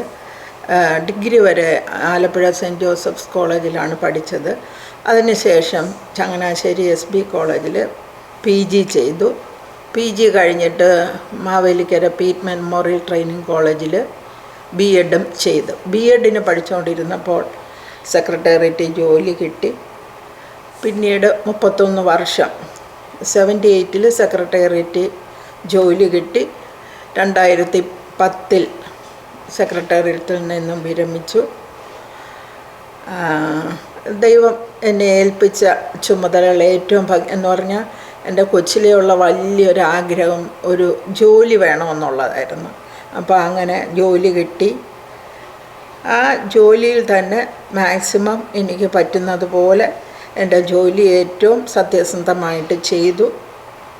പിന്നെ പഠിക്കുന്നത്, ഞാൻ SB കോളേജിൽ PG ചെയ്തെന്ന് പറഞ്ഞു. എൻ്റെ ജീവിതത്തിലെ വലിയൊരു അനുഭവമായിരുന്നു SB കോളേജിൽ പഠിച്ചത് എന്ന് പറഞ്ഞാൽ എല്ലാ വിധത്തിലും. ഞാൻ ഡിഗ്രി വരെ ആലപ്പുഴ സെൻറ്റ് ജോസഫ് സ്കൂളിലും കോളേജിലും പഠിച്ചു. പക്ഷേ അതിനേക്കാളെല്ലാം എനിക്ക് എപ്പോഴും ഓർമ്മയിൽ വരുന്നത് SB കോളേജിൽ ചിലവഴിച്ച 2 വർഷമാണ്. അതെൻ്റെ ജീവിതത്തിലെ വലിയ ഒരു അനുഭവമായിരുന്നു. ഒരു പക്ഷേ ഞാൻ ബോസ്റ്റ് ചെയ്യുകയോ എന്നെക്കുറിച്ച് പുകഴ്ത്തി പറയുകയോ അല്ല. എനിക്ക് ആ സെക്രട്ടേറിയറ്റിൻ്റെ ആ ടെസ്റ്റിൽ 38ാമത്തെ റാങ്ക് കിട്ടി. അത് എൻ്റെ കഴിവല്ല, എനിക്ക് ആ SB കോളേജിൽ നിന്ന് കിട്ടിയ ആ ഒരു ട്രെയിനിങ്ങാണ്. ആ ഇംഗ്ലീഷ് ഡിപ്പാർട്ട്മെൻറ്റിലെ ടീച്ചേഴ്സ് എല്ലാം നല്ല ടീച്ചേഴ്സായിരുന്നു. ആ ഒരു SB കോളേജിലെ ആ പഠനം കൊണ്ടാണ് എനിക്ക് അത്രയും, പിന്നെ ദൈവത്തിൻ്റെ കൃപ, അത്രയും ഇതുകൊണ്ടാണ് എനിക്കവിടെ ഈ ഇത്രയും ടോപ്പ് റാങ്ക് വാങ്ങിക്കാനും അവിടെ ജോലിയിൽ കയറാനും 31 വർഷം അവിടെ സേവനം ചെയ്യുവാനും എനിക്ക് ഇട കിട്ടിയത്. പിന്നെ ഞങ്ങളുടെ ഫാമിലി ലൈഫ് പുള്ളി പറഞ്ഞതുപോലെ 2 മക്കളുണ്ട്. ഒരാൾ ഇവിടെ ഹ്യൂസ്റ്റണിലുണ്ട്, പിന്നെ ഒരാൾ UK-യിലുണ്ട്. ഞങ്ങളിപ്പം പലതവണ US-ൽ വന്നു. മോന് ഹ്യൂസ്റ്റണിലോട്ട് ഷിഫ്റ്റ് ചെയ്തിട്ട് 2.5 വർഷമേ ആയുള്ളൂ. നേരത്തെ അയോവ, റിച്ച്മണ്ട് അവിടെയൊക്കെ ആയിരുന്നു. പക്ഷേ അവിടെ അങ്ങനെ അധികം ഫ്രണ്ട്സൊന്നുമില്ല, വേറെ വീടുകളിൽ പോകാറില്ല. പക്ഷേ ഇവിടെ വന്നു കഴിഞ്ഞ് ഒരുപാട് ഫ്രണ്ട്സും ഞങ്ങൾക്ക് ആക്ച്വലി ഇവിടെ വരാനായിട്ട് ഭയങ്കര സന്തോഷമാണ്. എന്ന് പറഞ്ഞാൽ നല്ലൊരു കമ്മ്യൂണിറ്റിയാണ്. നല്ലതായിട്ട് ഇടപെടുകയും പ്രത്യേകിച്ച് ചർച്ചിൻ്റെ നല്ലൊരു കമ്മ്യൂണിറ്റിയാണ് ഞങ്ങൾക്ക് കിട്ടിയത്. അപ്പം അയോവയിലൊക്കെ ആയിരുന്നപ്പോൾ ഇവർ ഒറ്റയ്ക്കാണല്ലോ, ഇവർക്ക് കൂട്ടുകാരില്ലല്ലോ എന്നുള്ളൊരു പ്രയാസം ഞങ്ങൾക്കുണ്ടായിരുന്നു. പക്ഷേ ഹ്യൂസ്റ്റണിൽ വന്നു കഴിഞ്ഞ് ഞങ്ങൾക്കിപ്പോൾ ഒരു പ്രയാസവും ഇല്ല. അങ്ങനെ നല്ല ഫ്രണ്ട്സുണ്ട്. ചർച്ചിലെ കമ്മ്യൂണിറ്റി നല്ലതാണ്. ഞാനും ഇവിടെ വന്നിട്ട് പോകുന്നവരെ പള്ളിയുടെ എല്ലാ ആക്ടിവിറ്റീസിലും പങ്കെടുക്കുന്നുണ്ട്. നല്ല, ശരിക്കും പറഞ്ഞാൽ ട്രിവാൻഡ്രത്ത് ക്രൈസ്റ്റ് ചർച്ചിലാണ് ഞങ്ങൾ പോകുന്ന. അവിടത്തേക്കാളും നല്ലൊരു എൻവയൺമെൻറ്റാണ് ഇവിടെ ഉള്ളത്. ഞങ്ങൾക്കത് ഭയങ്കര സന്തോഷമുണ്ട്. ഫാമിലി ഫ്രണ്ട്സ് പലരുണ്ട്. ഓരോ വീടുകളിൽ പോവുകയും അങ്ങനെ നല്ലൊരു അനുഭവമാണ് ഉള്ളത്. അമ്മാമ സെക്രട്ടേറിയറ്റ് ജോലി ചെയ്ത ഡിപ്പാർട്ട്മെൻറ്റും പല ചീഫ് മിനിസ്റ്റേഴ്സിൻ്റെ അണ്ടർ ജോലി ചെയ്തല്ലോ. അമ്മാമയ്ക്ക് ഏറ്റവും ഇഷ്ടപ്പെട്ടതോ അല്ലെങ്കിൽ സെക്രട്ടേറിയറ്റ് ജോലി ചെയ്തപ്പോൾ ഉണ്ടായ ഒരു ചേഞ്ച് എന്താണ് ഓർമ്മയല്ലേ പറയാനുള്ളത്? അല്ല, അന്നേരം ഇയാൾ പറയുമ്പോഴേ ഞാൻ 1978-ലാണ് സെക്രട്ടേറിയറ്റിൽ ജോലിയിൽ കയറിയത്. 31 വർഷത്തെ സർവീസ് എനിക്കുണ്ട്. പല പോസ്റ്റുകളിലും എനിക്ക് ജോലി ചെയ്യാൻ അവസരം കിട്ടി. ടൂറിസം ഡിപ്പാർട്ട്മെൻറ്റിൽ വർക്ക് ചെയ്തിട്ടുണ്ട്. അത് കഴിഞ്ഞ് തദ്ദേശ സ്വയംഭരണ വകുപ്പിൽ ജോലി ചെയ്തിട്ടുണ്ട്. റിട്ടയർ ചെയ്യുന്ന ഒടുവിലത്തെ 5 വർഷം തദ്ദേശ സ്വയംഭരണ വകുപ്പിലായിരുന്നു. അത് മിനിസ്റ്റർ പാലൊള്ളി മുഹമ്മദ് കുട്ടി. പുള്ളിയെ സംബന്ധിച്ച് നല്ല ഒരു വ്യക്തിത്വമുള്ള ഒരാളാണ്. സാധാരണക്കാർ ഇപ്പം നമ്മൾ താഴെയുള്ള ഓഫീസേഴ്സൊക്കെ ചെന്നാലും പുള്ളിയോട് കാര്യം പറയാനും ആ ഒരു മന്ത്രിയാണെന്നുള്ള ഒരു ഭാവം ഇല്ലാതെ പുള്ളി ഇടപെടുന്ന ഒരു നല്ല മിനിസ്റ്ററായിരുന്നു പാലോടി മുഹമ്മദ് കുട്ടി. 5 വർഷം ആ ഡിപ്പാർട്ട്മെൻറ്റിൽ വർക്ക് ചെയ്തപ്പം നല്ല അനുഭവമാണ് ഉണ്ടായിരുന്നത്. പിന്നെ സ്റ്റേറ്റ് ഓഡിറ്റ് ഓഫീസർ ആ ഒരു പോസ്റ്റിൽ ഞാൻ 3 വർഷത്തോളം ഇരുന്ന്. അപ്പോൾ സ്റ്റേറ്റിലെ എല്ലാ സ്ഥലങ്ങളിലും ഇൻസ്പെക്ഷന് പോകാനും പല പഞ്ചായത്തുകളിലും പോകാനും അവിടെയുള്ള ഇലക്റ്റഡ് മെമ്പേഴ്സിനോട് ഇടപെടാനും ഒക്കെ ഒരുപാട് അവസരം കിട്ടി. ആ അനുഭവങ്ങളെല്ലാം നമ്മുടെ ജീവിതത്തിൽ, എൻ്റെ ജീവിതത്തിൽ ഒത്തിരി സ്വാധീനം ചെലുത്തിയ അനുഭവങ്ങളായിരുന്നു. പിന്നെ ടൂറിസത്തിൽ ഞാൻ കുറച്ച് നാൾ വർക്ക് ചെയ്തിരുന്ന, അപ്പോഴും പല സ്ഥലങ്ങളിൽ യാത്ര ചെയ്യുവാനും ഓരോ സ്ഥലങ്ങളിൽ ചെല്ലുമ്പോഴും പല രീതിയിലുള്ള ആളുകളുമായിട്ട് ഇടപെടാനൊക്കെ അവസരം കിട്ടി. ചുരുക്കി പറഞ്ഞാൽ ആ ഒരു സെക്രട്ടേറിയറ്റിലെ ഒരു ജോലിയിലിരുന്ന കാലയളവ് എൻ്റെ ജീവിതത്തിലെ നല്ല അനുഭവങ്ങൾ തന്ന ഒരു കാലയളവായിട്ട് ഞാൻ കണക്കാക്കുന്നു. അത് ഒടുവിൽ ഞാൻ റിട്ടയർ ചെയ്ത സമയത്ത് എനിക്ക് സെൻഡ് ഓഫ്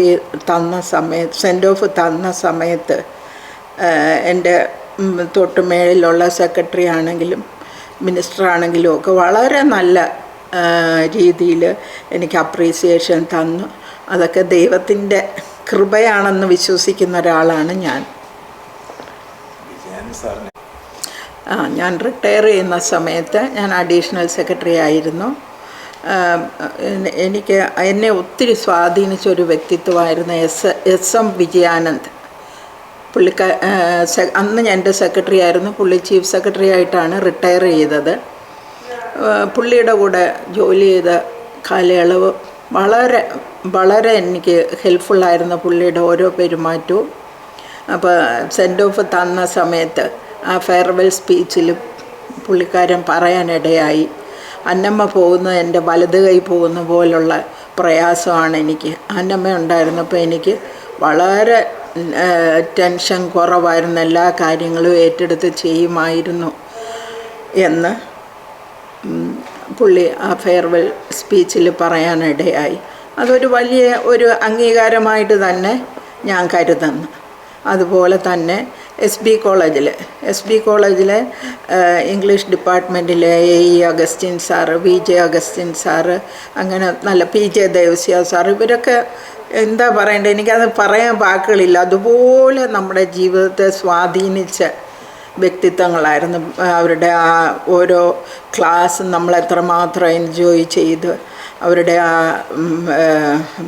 ടീച്ചിങ്സിൽ നിന്ന് നമുക്ക് ജീവിതത്തിൽ എന്തെല്ലാം പോസിറ്റീവായിട്ടുള്ള കാര്യങ്ങൾ നമുക്ക് ലഭിച്ചു എന്നൊക്കെയുള്ള ഒത്തിരി ഓർമ്മകളാണ് SB കോളേജിനെ പറ്റി ഓർക്കുമ്പോൾ. അതുപോലെ ഞങ്ങൾ ഇംഗ്ലീഷ് ബാച്ചിൽ 20 പേരായിരുന്നു. 20 പേരും വളരെ നല്ല നിലകളിലെത്തി. ബാങ്ക് ഓഫീസേഴ്സായിട്ടൊക്കെ അന്നേ പോയി. അങ്ങനെ നല്ല നല്ല നിലകളിൽ ജോലി ചെയ്ത് റിട്ടയർ ചെയ്തു. ഒരാൾ മാത്രം ഈ ലോകത്ത് നിന്ന് ഇവിടെ പറഞ്ഞു, ബാക്കി എല്ലാവരും ഇപ്പോഴും ഉണ്ട്. ഇടയ്ക്കൊക്കെ ഗെറ്റ് ടുഗദർ വെക്കുമായിരുന്നു. ഇപ്പോൾ പക്ഷേ പലരും രോഗികളായിട്ടുമൊക്കെ ഇരിക്കുന്നതുകൊണ്ട് ഇപ്പം അധികം അങ്ങനെ കണ്ടുമുട്ടാറില്ല. എങ്കിലും നല്ല ഫ്രണ്ട്സായിരുന്നു SB കോളേജിലുണ്ടായിരുന്നത്. താങ്ക് യു അമ്മാമ്മ. അമ്മാമ്മ ജോലി കിട്ടിക്കഴിഞ്ഞ് തിരുവനന്തപുരത്തോട്ട് താമസം മാറ്റിയതിനെ പറ്റി ഒന്ന് സൂചിപ്പിക്കാം. ഞാൻ പറഞ്ഞു എനിക്ക് 1978 സെക്രട്ടേറിയറ്റിൽ ജോലി കിട്ടിയെന്ന്. അപ്പോൾ എൻ്റെ സ്വന്തം സ്ഥലം ആലപ്പുഴയാണ്. ഞാൻ മാവേലിക്കര BEd പഠിച്ചുകൊണ്ടിരുന്നപ്പോഴാണ് ജോലി കിട്ടി. മാവേലിക്കരയിൽ നിന്നാണ് ട്രിവാൻഡ്രത്തേക്ക് ഷിഫ്റ്റ് ചെയ്തത്. അപ്പോൾ അവിടെ LMSൻ്റെ ഒരു ഹോസ്റ്റലിലാണ് ആദ്യം താമസിച്ചത്. LMS ഹോസ്റ്റലിൽ താമസിച്ചു. പിന്നെ ഒരു ഗവൺമെൻറ് ഹോസ്റ്റലുണ്ടായിരുന്നു നളന്തായിൽ PMGയിൽ, അവിടോട്ട് മാറി 1.5 വർഷം കഴിഞ്ഞാണ് ഞങ്ങളുടെ വിവാഹം കഴിയുന്നത്. ആ വിവാഹം കഴിഞ്ഞ് ഞങ്ങൾ അവിടെ ഒരു റെൻറ്റഡ് ഹൗസ് എടുത്ത് അങ്ങോട്ട് മാറി. പിന്നെ 1990 ഞങ്ങൾ സ്വന്തമായിട്ടൊരു ഞങ്ങളുടെ സെക്രട്ടേറിയറ്റിൻ്റെ തന്നെ ഒരു ഹൗസിംഗ് കോളനിയിൽ സ്ഥലം വാങ്ങിച്ചു, വീട് വെച്ച് അവിടോട്ട് താമസം മാറിയത്. ഇപ്പോൾ ഞങ്ങൾ അവിടെ ശാസ്തമംഗലം എല്ലാവർക്കും അറിയാവുന്ന സ്ഥലമാണ്. അതിൻ്റെ അടുത്ത് കാഞ്ഞിരംപാറ, ശാസ്തമംഗലത്ത് നിന്ന് 5 മിനിറ്റേ ഉള്ളൂ. കാഞ്ഞിരംപാറ എന്ന സ്ഥലത്താണ് ഞങ്ങൾ ഇപ്പം താമസിക്കുന്നത്.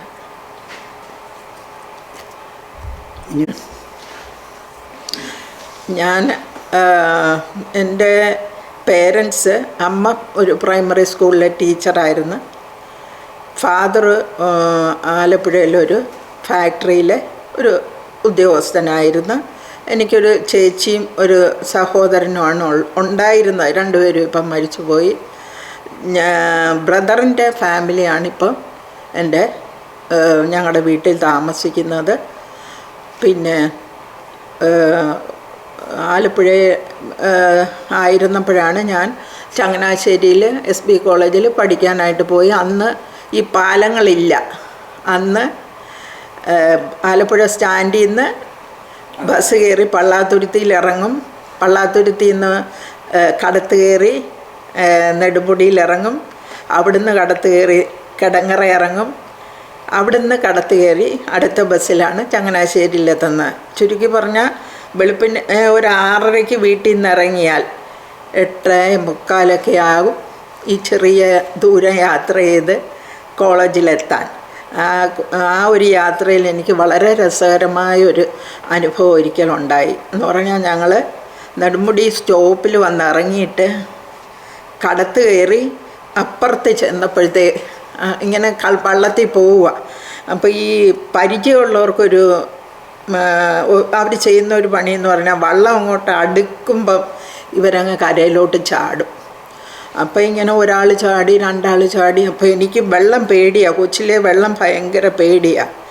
അപ്പോൾ ഒരാൾ ചാടി, 2 ആൾ ചാടി, 3 ആൾ ചാടി. ഞാൻ എന്ത് ചെയ്ത്, അപ്പോൾ ഇങ്ങനെ ഈ വള്ളം ഒലഞ്ഞ സമയത്ത് ഒരു കുറ്റി, ഇങ്ങനെ നാട്ടിയിരിക്കുന്ന ഒരു കുറ്റി കണ്ട് ഞാൻ പെട്ടെന്ന് ആ കുറ്റിയെ പിടിച്ചു. ഏറ്റവും മണ്ടത്തരമായി പോയി ആ കുറ്റിയെ പിടിച്ചത്. അപ്പം ഈ വള്ളം ചരിഞ്ഞ് ഞാൻ ആറ്റിലോട്ടങ്ങ് വീഴുകയായിരുന്നു. അപ്പോഴത്തേക്കും അങ്ങ് ഭയങ്കരമായിട്ടങ്ങ് പേടിച്ച്. പിന്നെ വെള്ളത്തിൽ പരിചയമുള്ള ആരോ വന്ന് പിടിച്ച് പൊക്കി. പിന്നെ അടുക്കലുള്ളൊരു വീട്ടിൽ പോയി. ഈ നമ്മുടെ ഡ്രസ്സ് കാണുമല്ലോ, ഹോസ്റ്റലിലേക്ക് പോകുമ്പം ഡ്രസ്സും ഒക്കെ ആയിട്ടാണല്ലോ പോകുന്നത്. ആ ഡ്രസ്സും ഒക്കെ എടുത്ത് ഇട്ട് ഇതെല്ലാം പൊതിഞ്ഞ് തിരിച്ചങ്ങ്. അത് വളരെ രസകരം. ഇപ്പോഴും ഞങ്ങൾ 2 പേരായിരുന്നു ആലപ്പുഴയിൽ നിന്ന് SB കോളേജിൽ പോയിക്കൊണ്ടിരുന്നത്. ഞങ്ങൾ ആലപ്പുഴ വെച്ചും സെൻറ്റ് ജോസഫ്സിൽ ഒരു ക്ലാസ്സിൽ പഠിച്ചവരാ. സെക്രട്ടേറിയറ്റിൽ പിന്നെ ഒരുമിച്ച് ജോലി ചെയ്തവരാ. ആ പുള്ളിക്കാരി ഞാനും കൂടെ ഇപ്പോഴും കാണുമ്പോൾ ആ ഒരു ഇൻസിഡൻറ്റ് പറയും. അത്രയും ഒരു ഓർമ്മിക്കുന്ന ഒരു അനുഭവം അത്. സിബ്ലിങ്സ് ഒക്കെ എന്ത് ജോലിയായിരുന്നു ചെയ്തിരുന്നത്? അവരെന്തുവരെ പഠിച്ചു എന്നൊന്ന് പറയാമോ? സിബ്ലിങ്സ് പിന്നെ മൂത്തത് ബ്രദറായിരുന്നു. ബ്രദർ SSLC കഴിഞ്ഞതേ ഉള്ളൂ. പുള്ളി ചെറിയ ബിസിനസ്സൊക്കെ ചെയ്ത് ജീവിക്കുകയായിരുന്നു. ചേച്ചി അങ്ങനെ വലുതായിട്ട് പഠിച്ചൊന്നുമില്ല. പുള്ളിയെ കല്യാണം കഴിച്ച് വിട്ട് മാവേലിക്കര ആണ് പുള്ളിയുടെ ഫാമിലി. പിന്നെ ഞാനും. അമ്മ ഇംഗ്ലീഷ് ലിറ്ററേച്ചറാണ് മാസ്റ്റേഴ്സ് MA ചെയ്തത്. അതെ, MA. അതൊരു പുസ്തക വായനകളും പുസ്തകത്തെ നന്നായിട്ട് വായിക്കുമായിരുന്നു. നന്നായിട്ട് വായിക്കുമെന്ന് പറഞ്ഞാൽ പഠിക്കാൻ എടുക്കുന്ന സമയത്തേക്കാൾ കൂടുതൽ മറ്റുള്ള ബുക്കുകൾ രാത്രി 1 മണി 2 മണി വരെയൊക്കെ ഇരുന്ന് വായിച്ച്, അതൊക്കെ ജീവിതത്തിൽ നമുക്ക് ഒരുപാട് എന്താ പറയുന്നത്, നല്ല അനുഭവങ്ങളും നമുക്ക് നമ്മുടെ നിലവാരം തന്നെ ഒരുപാട് മാറുന്ന. ഞാൻ പറഞ്ഞില്ലേ, ഞാനൊരു സാധാരണ വീട്ടിൽ ജീവിച്ചതാണ് ആലപ്പുഴ. അന്നത്തെ കാലത്ത് അത്ര വലിയൊരു സാഹചര്യങ്ങളൊന്നും ഇല്ലായിരുന്നു. എങ്കിലും ആ പഠിത്തം കൊണ്ട് എൻ്റെ ജീവിതത്തിലെ ഔട്ട്ലുക്കൊക്കെ ഒരുപാട് മാറി. ഒരുപാട് നമ്മുടെ സഹപാഠികളും ഒക്കെ ആയിട്ട് മിങ്കിൾ ചെയ്തും ഒക്കെ ഒരുപാട് ഔട്ട്ലുക്ക് തന്നെ നമ്മുടെ മാറിയിട്ടുണ്ട്. പിന്നെ ആ വിഷയം, പിന്നെ ഞങ്ങളെ ടീച്ചേഴ്സും ഒക്കെ നല്ല ഒരു ഇതായിരുന്നു SB കോളേജിൽ. സെൻറ്റ് ജോസഫ്സിലെന്ന് പറഞ്ഞാൽ അതൊരു കോൺവെൻറ്റാണ്. കോൺവെൻറ്റിൽ എന്ന് പറയുമ്പോൾ ഒട്ടും ഫ്രീഡം ഇല്ല. അതിൽ നിന്നാണ് ഈ SBയിലോട്ട് പോയത്. SBയിൽ ബെസ്റ്റ് കോളേജ്. പിന്നെ നമുക്ക് നല്ല സ്വാതന്ത്ര്യമാണ്, മിസ്യൂസ് ചെയ്യത്തില്ല. പിന്നെ ഞങ്ങൾ പഠിച്ചുകൊണ്ടിരുന്നപ്പോൾ ഡിഗ്രി വരെ ബോയ്സ് മാത്രമേ ഉള്ളായിരുന്നു, PGക്ക് മാത്രമേ ഉള്ളായിരുന്നു ഗേൾസ്. എങ്കിൽ തന്നെ നല്ല ചിട്ടയും നല്ല ഒരു കോളേജായിരുന്നു അത്. അതുപോലെ നല്ലൊരു ലൈബ്രറി, SPയിലെ ലൈബ്രറി നല്ലൊരു ലൈബ്രറി. അതിൽ നിന്നൊക്കെ ഒരുപാട് നമുക്ക് അനുഭവങ്ങൾ കിട്ടി. അതുപോലെ കാവുകാട്ട് ഹോള് വലിയൊരു ഓഡിറ്റോറിയം. അവിടെ ഓരോ നല്ല നല്ല ഡ്രാമകളൊക്കെ വരും. ഈ ഡോക്ടർ ഫോസ്റ്റേഴ്സ് അങ്ങനെയൊക്കെയുള്ള നാടകങ്ങളൊക്കെ വരുമായിരുന്നു. അതൊക്കെ കാണാനുള്ള അവസരങ്ങൾ കിട്ടി. അതിൽ നിന്നൊക്കെ നമ്മൾ ഒത്തിരി പഠിച്ചു. അതാണ് ചങ്ങനാശ്ശേരിയിലെ അനുഭവം ഓർക്കുമ്പോൾ ഒത്തിരി ജീവിതത്തിൽ പഠിക്കാൻ പറ്റിയ ഒരു കാലയളവായിട്ട് ഞാൻ കണക്കാക്കുന്നു. ചെറുപ്പകാലത്തിലുള്ള ഏറ്റവും ഇഷ്ടപ്പെട്ട സാഹിത്യകാരൻ ആരായിരുന്നു? മുട്ടത്തുവർക്കി അങ്ങനെയുള്ള നോവലുകളൊക്കെ വായിക്കുമായിരുന്നു? ബാലരമയൊക്കെ വായിക്കുമായിരുന്നു? മലയാളം അന്നും കുറവാണ്. ഞാൻ ഇംഗ്ലീഷിനോടായിരുന്നു എനിക്ക് സ്കൂളിൽ പഠിക്കുമ്പോഴേ. എന്ന് പറഞ്ഞാൽ ഞാൻ സ്പെഷ്യൽ ഇംഗ്ലീഷ് എടുത്ത് പഠിച്ച ആളാണ്. ഹൈസ്കൂളിൽ ഇംഗ്ലീഷ് മീഡിയം എന്ന് മാത്രമല്ല, മലയാളം ഫസ്റ്റ് പേപ്പർ മാത്രമേ ഞങ്ങൾ പഠിക്കുന്നുള്ളൂ. മലയാളം സെക്കൻഡ് പേപ്പറിന് പകരം സ്പെഷ്യൽ ഇംഗ്ലീഷ് പഠിച്ചത്. അപ്പം ഇംഗ്ലീഷ് ഇതിനോട് കൊച്ചിലെ താല്പര്യം ഉണ്ടായിരുന്നു. അങ്ങനെയാണ് ഈ ലിറ്ററേച്ചർ ആ രീതിയിൽ പോകാനിടയായത്. ഇംഗ്ലീഷ് ലിറ്ററേച്ചറിൽ ഏതൊക്കെയാണ് ഇഷ്ടപ്പെട്ട? ഷേക്സ്പിയർ അങ്ങനെയൊന്നും അല്ല, ഷേക്സ്പിയർ എല്ലാം. ഏതെങ്കിലും ഒരു 2 ലൈൻ ഓർമ്മയുണ്ടോ? 2 ലൈൻ പാടാൻ പറ്റുമോ? ഞാൻ എപ്പോഴും ഓർക്കുന്ന വരികൾ ഇതാണ്. ഷെല്ലിയുടെ ഞാൻ വേറൊരു ഇതും കൂടെ ഉണ്ട്. ഞാൻ PGയുടെ ബൈക്ക് പോയപ്പം എന്നോട് ചോദിച്ചൊരു ചോദ്യമാണ് ഏറ്റവും ഇഷ്ടമുള്ള 2 വരികൾ. അപ്പോൾ ഇന്നത്തെ കാഴ്ചപ്പാടല്ലല്ലോ നമുക്ക് അന്ന്. അന്നേരം ഞാൻ പറഞ്ഞത് എനിക്ക് ഏറ്റവും ഇഷ്ടമുള്ളത് ഷെല്ലിയുടെ I fall upon the thorns of life I bleed. ഇന്നിപ്പോൾ അതല്ല എൻ്റെ കാഴ്ചപ്പാട്. PGക്ക് എൻ്റെ ബൈക്ക് ചോദിച്ചു ഏറ്റവും ഇഷ്ടമുള്ള 2 ലൈൻ പറയാമോ എന്ന് ചോദിച്ചപ്പോൾ ഞാൻ പറഞ്ഞ ലൈൻസാണ്: the woods are lovely dark and deep but I have promises to keep and miles to go before I sleep and miles to go before I sleep. ഇത് റോബർട്ട് ഫ്രോസ്റ്റിൻ്റെ stopping by woods on a snowy evening എന്ന പോയത്തിൻ്റെ last സ്റ്റാൻസയാണ്. ഞാൻ ആ poem മുഴുവനൊന്ന് വായിക്കാം. Whose woods are these I think I know his house is in the village though he will not see me stopping here to watch his woods fill up with snow. My little horse must think it queer to stop without a farmhouse near. Between the woods and the frozen lake, the darkest evening of the year, he gives his harness bells a shake to ask if there is some mistake. The only other sounds the sweep of easy wind and downy flake.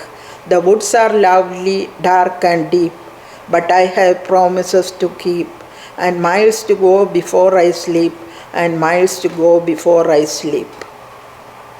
The woods are dark and the woods are lovely, dark and deep എന്ന ആ last സ്റ്റാൻസായിക്ക് വേറൊരു പ്രസക്തി കൂടെ ഉണ്ട്. ജവഹർലാൽ നെഹ്റു താൻ മരിക്കുന്നതിന് 1 മാസം മുമ്പ് തൻ്റെ ഡയറിയിൽ കുറിച്ചിട്ട 4 വരികളാണ് അവസാനത്തെ ആ 4 വരികൾ. ആ ഒരു പ്രസക്തിയും കൂടെ ഈ പോയത്തിനുണ്ട്. ഞാൻ തോമസ് മാത്യു, KSRTCയിലെ ഒരു അഡ്മിനിസ്ട്രേറ്റീവ് ഓഫീസറായിട്ട് റിട്ടയർ ചെയ്തു. 2005 ഡിസംബർ 31 ഞാൻ സർവീസിൽ നിന്നും വിരമിച്ചത്. അതുവരെ ട്രേഡ് യൂണിയൻ പ്രവർത്തനങ്ങളിലും ഓഫീസിലെ മറ്റു പ്രവർത്തനങ്ങളിലും വളരെ വ്യാപൃതനായിട്ട് നടന്നു. അതിനുശേഷം ഞങ്ങളുടെ ഒരു സുഹൃത്ത് വലയത്തിലേക്ക് ഞങ്ങൾ ചുരുങ്ങി. വൈകുന്നേരങ്ങളിലൊക്കെ കണ്ടുമുട്ടും, സംസാരിക്കും, ഒരു കാപ്പിയൊക്കെ കഴിക്കും. അങ്ങനെ ഇരുന്നപ്പോഴേ ഞങ്ങളെല്ലാം കൂടെ നോക്കിയപ്പോഴേ ഞങ്ങളിലെ വളരെ സുഹൃത്തുക്കളായിരുന്ന പല ആൾക്കാരും പെട്ടെന്ന് പിരിയുന്നു, യാത്ര പറയുന്നു, വിട പറയുന്നു. അവർ മരിച്ചു വരുമ്പോൾ ഞങ്ങൾ അറിയുന്നില്ല. ആ മൃതശരീരം പോലും ഒന്ന് കാണുന്നതിനുള്ള സൗകര്യം ഇല്ലാതായി ആ നിലയിലാകുന്നു. അപ്പോഴേ ഞങ്ങൾ ആലോചിച്ചു, നമുക്കൊരു കൂട്ടായ്മയ്ക്ക് രൂപം കൊടുക്കാം. ചിലപ്പോൾ വിജയിക്കും, ചിലപ്പോൾ പരാജയപ്പെടും. എന്തായാലും ഒരു പരീക്ഷണം എന്നുള്ള നിലയിൽ ഞങ്ങളെ അവൈലബിളായിട്ടുള്ള അഡ്രസ്സും ഫോൺ നമ്പർ ഒക്കെ ഉപയോഗിച്ച് കുറേ പേരെ കോണ്ടാക്ട് ചെയ്തിട്ട് ഞങ്ങളുടെ ഓഫീസിൽ നിന്നും റിട്ടയർ ചെയ്തവരുടെ ഞങ്ങളുടെ സീനിയേഴ്സിൻ്റെയും ജൂനിയേഴ്സിൻ്റെയും എല്ലാവരുടേതുമായിട്ടുള്ളൊരു യോഗം ട്രിവാൻഡ്രം YMCAയിൽ 2011 വിളിച്ചു കൂട്ടി. പക്ഷേ ഞങ്ങളുടെ പ്രതീക്ഷയ്ക്ക് അപ്പുറമായിട്ട് ആൾക്കാർ വന്നു, വളരെ കൂടുതൽ ആൾക്കാർ വന്നു.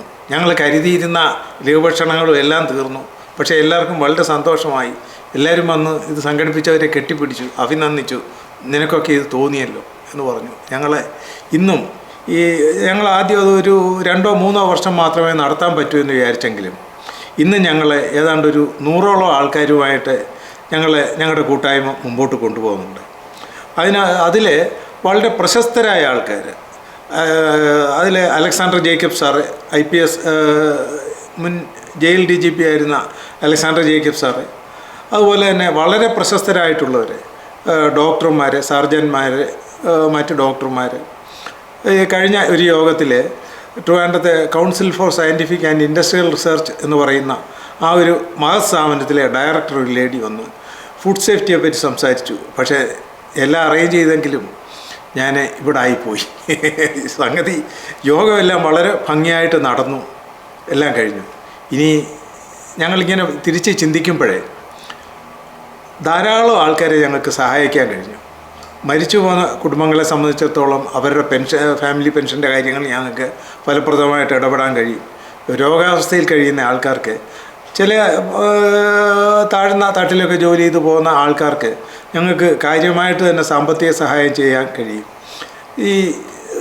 ഈ റിട്ടയർമെൻറ്റ് ലൈഫ് വിരസമാകാതെ ഇരിക്കാൻ, റിട്ടയർ ചെയ്ത ശേഷമുള്ള ജീവിതം പോലും ബാക്കിയുള്ളവർക്ക് വേണ്ടി അവരുടെ സഹായത്തിനായിട്ട് നീക്കിവെക്കാൻ ഞങ്ങളുടെ കൊച്ചു കൂട്ടായ്മ അന്നും ഇന്നും ഞങ്ങളെ പ്രാപ്തരാക്കുന്നു. ഒരു ഡെഡിക്കേറ്റഡ് ആയിട്ടുള്ള ഒരു കൂട്ടമായിട്ട് എൻ്റെ ചുറ്റുമുണ്ട്. ഞങ്ങളിത് നടത്തിക്കൊണ്ടു പോകുന്നു. അതിൽ വളരെ സന്തോഷമുണ്ട് ഞങ്ങൾക്ക്. Thank you. എൻ്റെ പേര് ഡേവിഡ് കല്ലേൽ. ഞാൻ ഹ്യൂസ്റ്റൺ പെയർലാൻഡിൽ താമസിക്കുന്നു. ഇവിടെ എന്നോടൊപ്പം 2 പേരുണ്ട്. തോമസ് മാത്യു ലാലുമോൻ എന്ന് പറയും, എൻ്റെ കസിനാണ്. എൻ്റെ ഫാദറിൻ്റെ പെങ്ങളുടെ മകനാണ്. അദ്ദേഹം നാട്ടിലായിരുന്നു, KSRTC വർക്ക് ചെയ്തുകൊണ്ടിരിക്കുകയായിരുന്നു. റിട്ടയർ ചെയ്തു. ഇപ്പം മകൻ്റെ കൂടെ പെയർലാൻഡിൽ വന്ന് താമസിക്കുന്നു. സഹധർമ്മിണി അന്നമ്മ ഡാനിയൽ, അവരും റിട്ടയർ ചെയ്തു. ട്രിവാൻഡ്രം സെക്രട്ടേറിയറ്റിൽ കുറേ വർഷം ജോലി ചെയ്തു, റിട്ടയർ ചെയ്തു. ഇപ്പം 2 പേരും മകൻ്റെ കൂടെ. ഞാൻ 74 വയസ്സ് കഴിഞ്ഞിരിക്കുന്നു. ഇന്നലെ ആണ് ഇദ്ദേഹത്തെ പരിചയപ്പെട്ട ഹ്യൂസ്റ്റൺ ബോയ്സിൻ്റെ ജീവാത്മാവും പരമാത്മാവുമായ സെനിയെ പരിചയപ്പെട്ടത്. അതുകൊണ്ട് കൂടുതലൊന്നും ഓർത്തെടുക്കാനും ഒന്നും കഴിഞ്ഞിട്ടില്ല. എൻ്റെ ജീവിതാനുഭവങ്ങളിൽ നിന്നും എൻ്റെ ഓർമ്മയിൽ നിന്നുമാണ് ഇതെല്ലാം ഞാൻ പറഞ്ഞിട്ടുള്ളത്. ചിലപ്പോൾ ചില ഓർമ്മപ്പശകളോ തെറ്റുകളോ കുറ്റങ്ങളോ എല്ലാം വന്നിരിക്കാം. എങ്കിലും അവ പറയാൻ, എനിക്ക് നിങ്ങളുടെ മുമ്പിൽ അവതരിപ്പിക്കാൻ ഒരു അവസരം തന്നതിൽ എനിക്ക് അതിയായ നന്ദി ഉണ്ട്. അത് ഞാൻ രേഖപ്പെടുത്തുകയും ചെയ്യുന്നു.